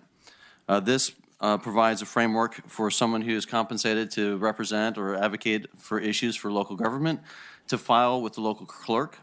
Additionally, the substitute takes into consideration thoughts and concerns from different folks in terms of the ease of implementation under subsection D on lines 205 to 211 in order to accommodate those who might have to take up, say, a regional issue and lobby on a regional issue. So it allows a framework where a lobbyist could register with one clerk and then select additional locations at which that lobbyist is also going to be representing the issue. So whether you have a regional issue of the Southwest or South Side or Northern Virginia, they could sign up for multiple localities and the clerk would transmit to the other counties that they are in fact coming before the body to lobby such interest. As you know, we tend to consider ourselves important and make lots of decisions here in Richmond, but the fact is, one of the constituents of mine pointed out that there are billions of dollars of decisions that are made at the local level, probably exceeding what we do and the work we do in Richmond. This is how this came about. A constituent lived in a different state in another city who have this provision. They're used to seeing who is lobbying and who is advocating for certain things on their public dockets. This simply sets in a place for a place where they could go ask the clerk and have that information publicly available should they choose to search for it. So, Mr. Chairman, that is the bill. Mr. Chairman. All right, Senator Sproul. You can do that right now, so why are you going to make them pay for it? You can do that now. You can go to the clerk now and get it without a pay. Am I right about that? Mr. Chairman, I'd respond to the senator that right now there's no provisions in state law requiring anybody to notify a clerk or the public if they're lobbying on a public issue in that locality. Thank you. And Mr. Chairman, follow up, the fee structure, Mr. Chairman, is simply recognizing that the clerk has some work to do, and so it's a local fee that is kept locally. Senator Favola. Thank you, Mr. Chairman. Please clarify my understanding. I am interpreting this to mean anybody who may be paid by a corporation, nonprofit, any entity who needs to speak to a county staff member or a member of the Board of Supervisors, that person would be required to register. Is that a correct understanding? Mr. Chairman, to respond to the senator that, yes, compensation is identified and by definition already in the code. This falls under 2.2, so the same ethics sections and the Ethics Council that we're used to dealing with would provide guidance to this, and compensations on line 38 of the bill that's in the existing code. Follow-up question, Mr. Chairman. And it is any government official. Somebody has to call the director of planning. Somebody has to speak to the county attorney. Any government official would be covered, including staff who might not be in what you would say a senior position. Mr. Chairman, I'd respond to the senator that, yes, on lines 191 through 192 illustrate the local government officer or employees. Much like in state government, we have regulatory bodies that adopt administrative regulations that have extraordinarily important influence that are recommended to state agencies that influence business. And so this, in fact, does cover the governmental agency as well as employees. Mr. Chairman. Well, I understand where this bill is trying to go. The issue I have with this bill is you're going to charge them $25, and then if somebody working for a nonprofit is trying to get clarification on a law, is trying to find out how they can expand or where they can expand or how they can do other things, they contact anyone working for the city, then they forget or they don't know that they have to charge to help feed the homeless, or they want to check something with Department of Health to see if they need a different health inspection on a new stove they're putting in or something like that. If they fail to pay that $25, then they're guilty of Class 1 misdemeanor. And Mr. Chairman, I really think this is a pay-to-play bill, and I don't think this should be allowed. I don't think you should have to pay to lobby your local government. And I don't think that you should have to pay to lobby your local government, and if you don't pay to do it, you're guilty of a Class 1 misdemeanor, Mr. Chairman. I think this is ridiculous. Mr. Chairman. Senator McPike. Thank you, Mr. Chairman. I think you better.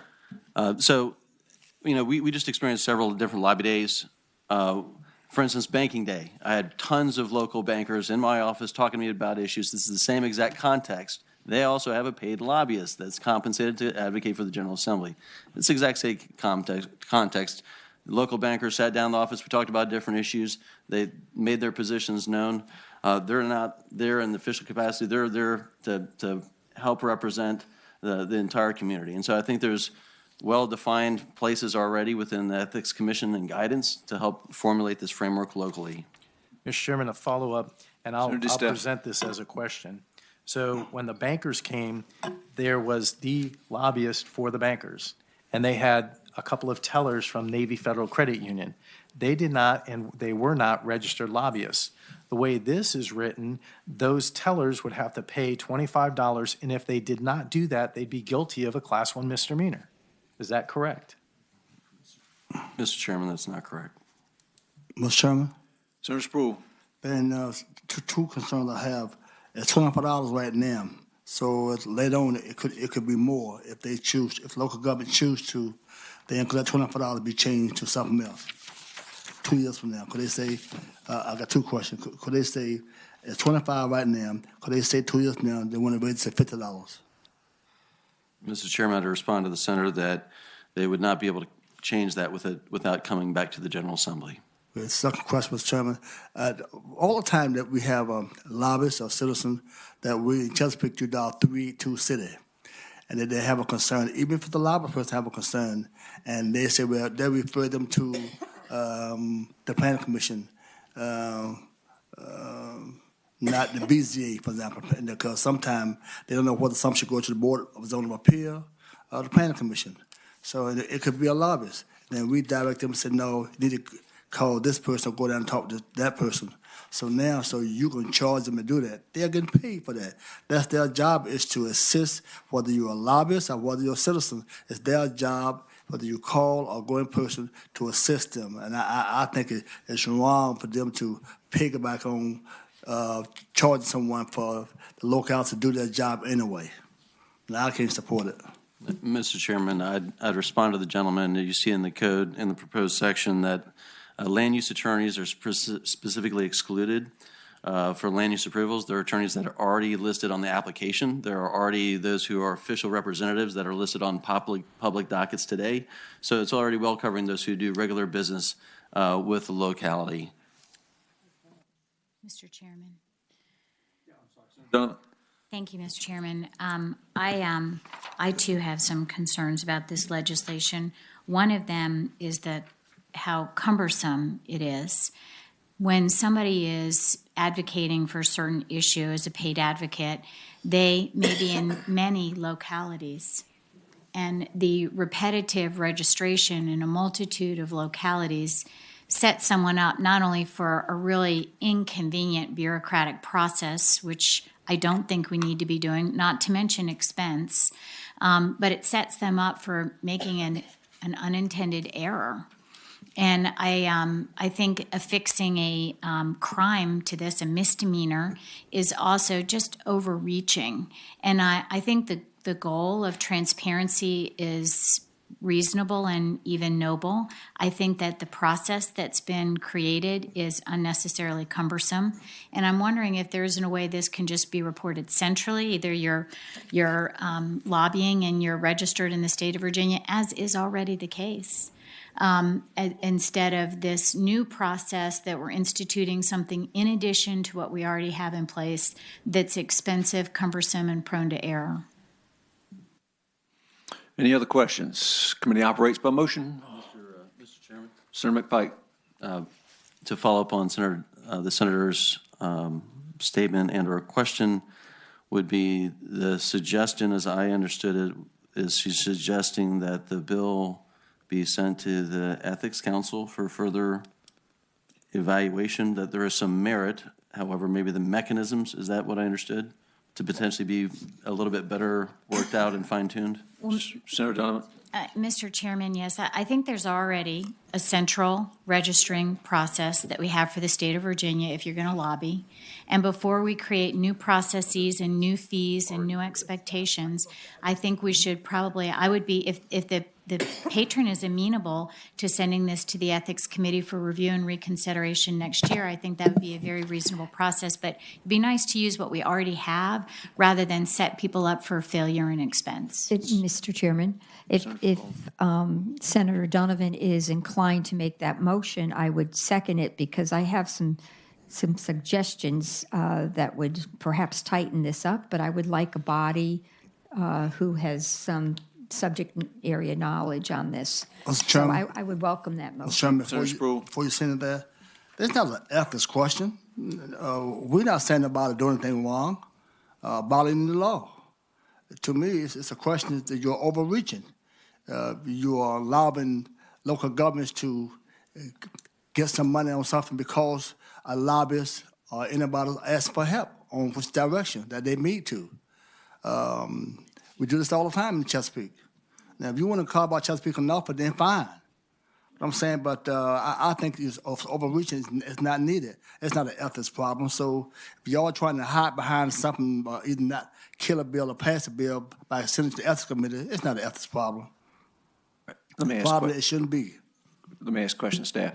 So don't we have to dispose of this bill and then send a letter? I mean, don't we have to do something with it?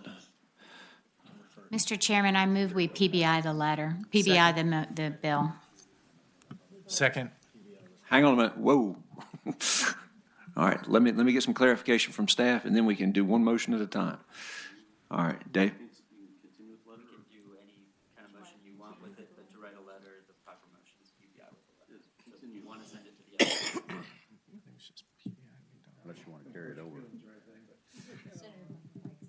I'm sorry. All right, so now do we have a motion?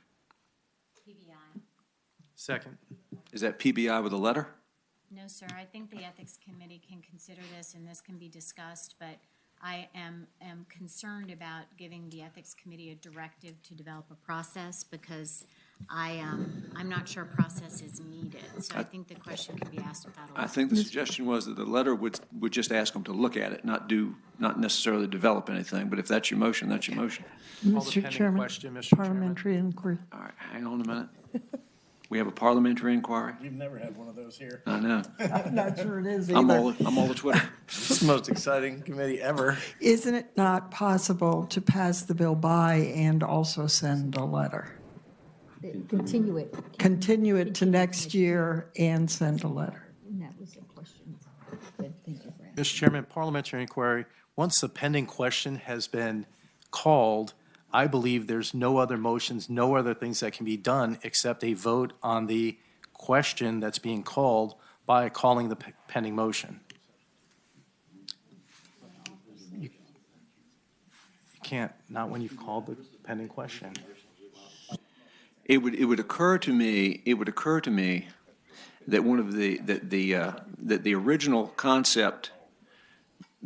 concept was that we do the collegial thing and send this thing to the Ethics Commission with a letter. Somehow that got lost in the shuffle. But if you all want to vote on a PBI, I have a pretty good idea of how a straight PBI motion is going to go. And then we can try and address the original concept, which was to send it to the Ethics Committee with a letter, or you can withdraw the naked PBI motion and embrace the concept that I thought we were going to have to begin with, which was that we send it there with a letter. Okay? Okay. All right, so we've got a motion. Motions to PBI. I'm gonna go.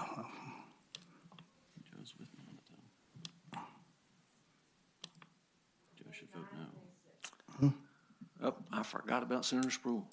Wait a minute, who my, Mr. Chairman, I had a aye vote for myself, and I had a no vote for Joe Morrissey. So what do I do now? Reconsider, do you need a motion to reconsider? Somebody's got to reconsider. No, I haven't voted but one time. Somebody needs to make a motion to reconsider. Mr. Chairman, I move that we reconsider this vote. You can't. No, but I'm I so not, move- you're right. I move to reconsider Mr. the Chairman, vote. I move that we reconsider this vote. Thank you, Senator Donovan. All right, motion is to reconsider. Everybody agrees with that, right? Do you need a recorded vote, don't you?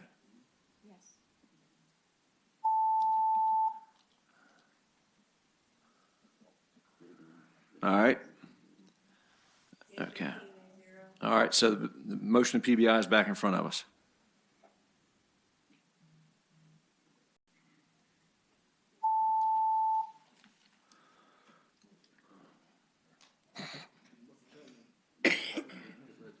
Okay. No, I'm hit red twice. I'm gonna hit one green and one red. Joe Morrissey was red. This is you. Right. No, this is more.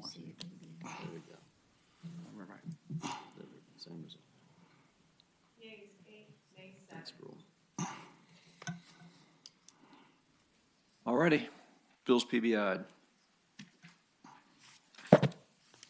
Senator Hanger, 589.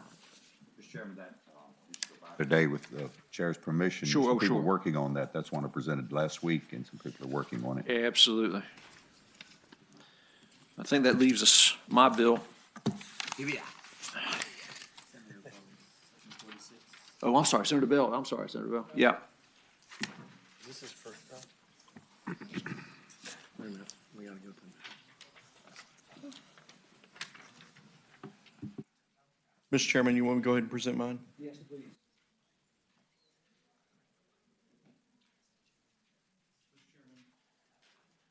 Sorry. Mr. Chairman, this is SB 746, and what it does is it extends the time by which a governing body is required to approve or disapprove a locally initiated comprehensive plan. It's currently at 90 days, and it through compromise, there is an amendment, and I would actually ask the clerk to go ahead and report the amendment.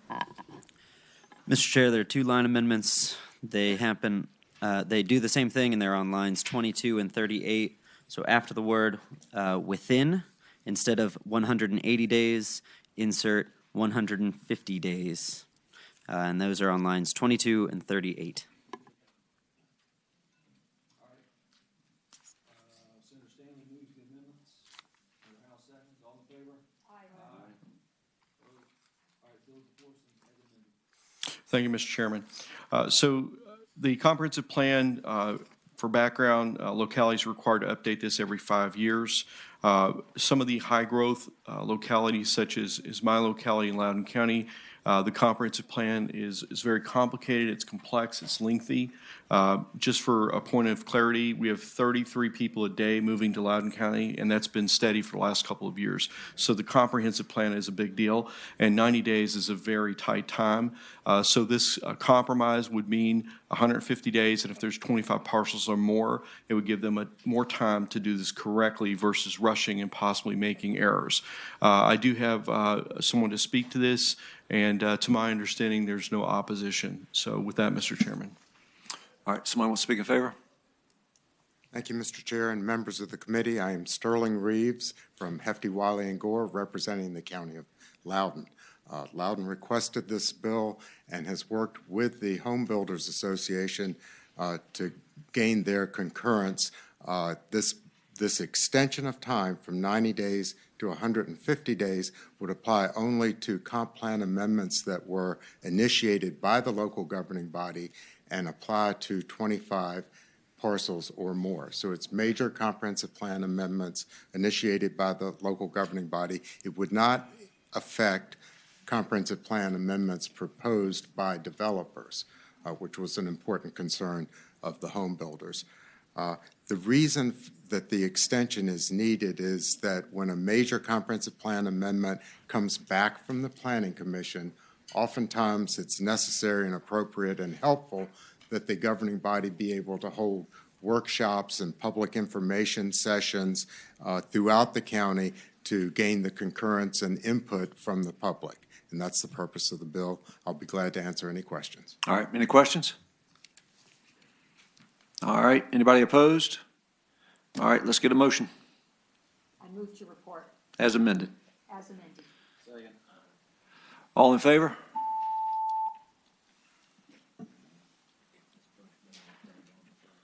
Yeas 13, nays 2.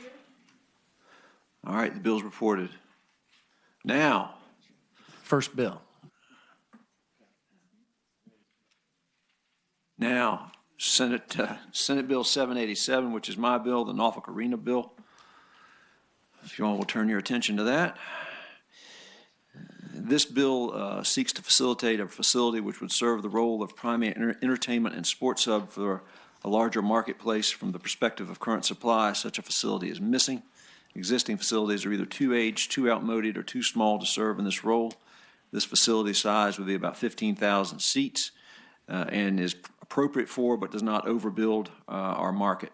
The proximity to amenities will include restaurants, parking, office, residential, retail, and influence the success and recapture the economic benefits for the community. Promoters indicate that there is an opportunity for many new events in this market, including concerts, family shows, and sports tournaments.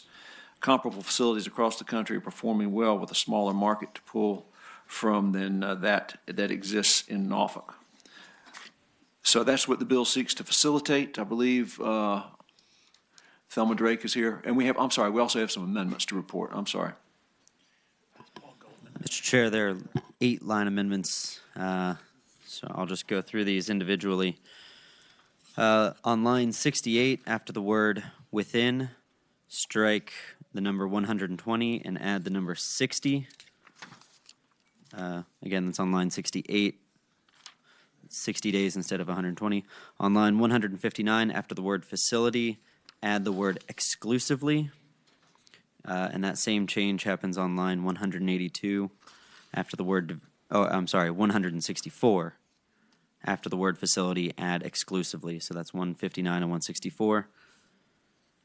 On line 182, after the word development, add the word financing, comma, and then we have a string of date changes. So on line 210, instead of 2024, that date will be 2030. On line 212, instead of 2024, that date will be 2030 as well.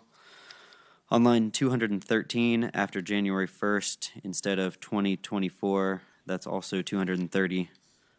And then on line 221, the very last line, instead of 2055, that would be 2060. All right, Senator Howe would like to move those amendments, and Senator Stanley would like to second those amendments. Well, before I second it, can I ask a question of the patron? Oh, no. Have we just, with all those amendments, abolished the right to work law here in your little bill My of Norfolk God, he Center? broke the code. I knew it. I knew Stanley was on to us. I knew it. Nefarious. Satan's having his All way right. today. All in favor of the amendments? Aye. All right, amendments are before us, and now I believe Thelma Drake, on behalf of the city of Norfolk, might want to say a few words to the committee.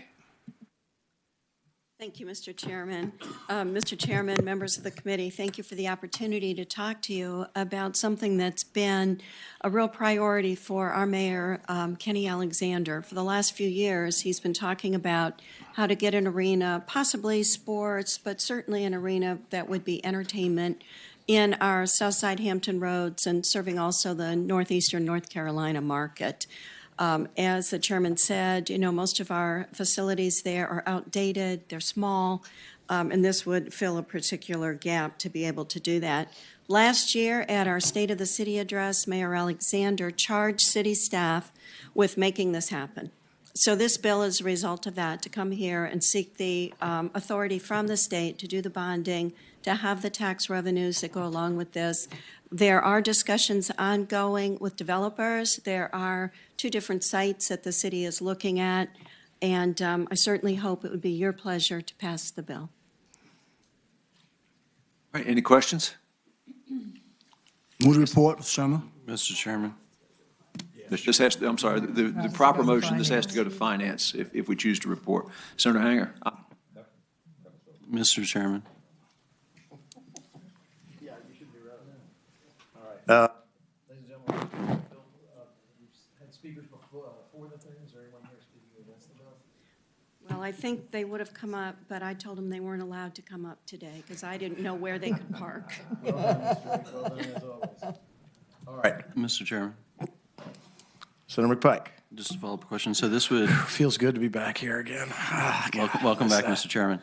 Thank you. So this would allow, essentially the state would have to forego sales tax revenue it normally received in association with approving essentially a tax increment finance with this specific arena. That is correct. This is a concept or a means by which to financing these types of things that we've embraced before. Thank you, Mr. Chairman. Further questions of the patron? Seeing none, we operate by motion.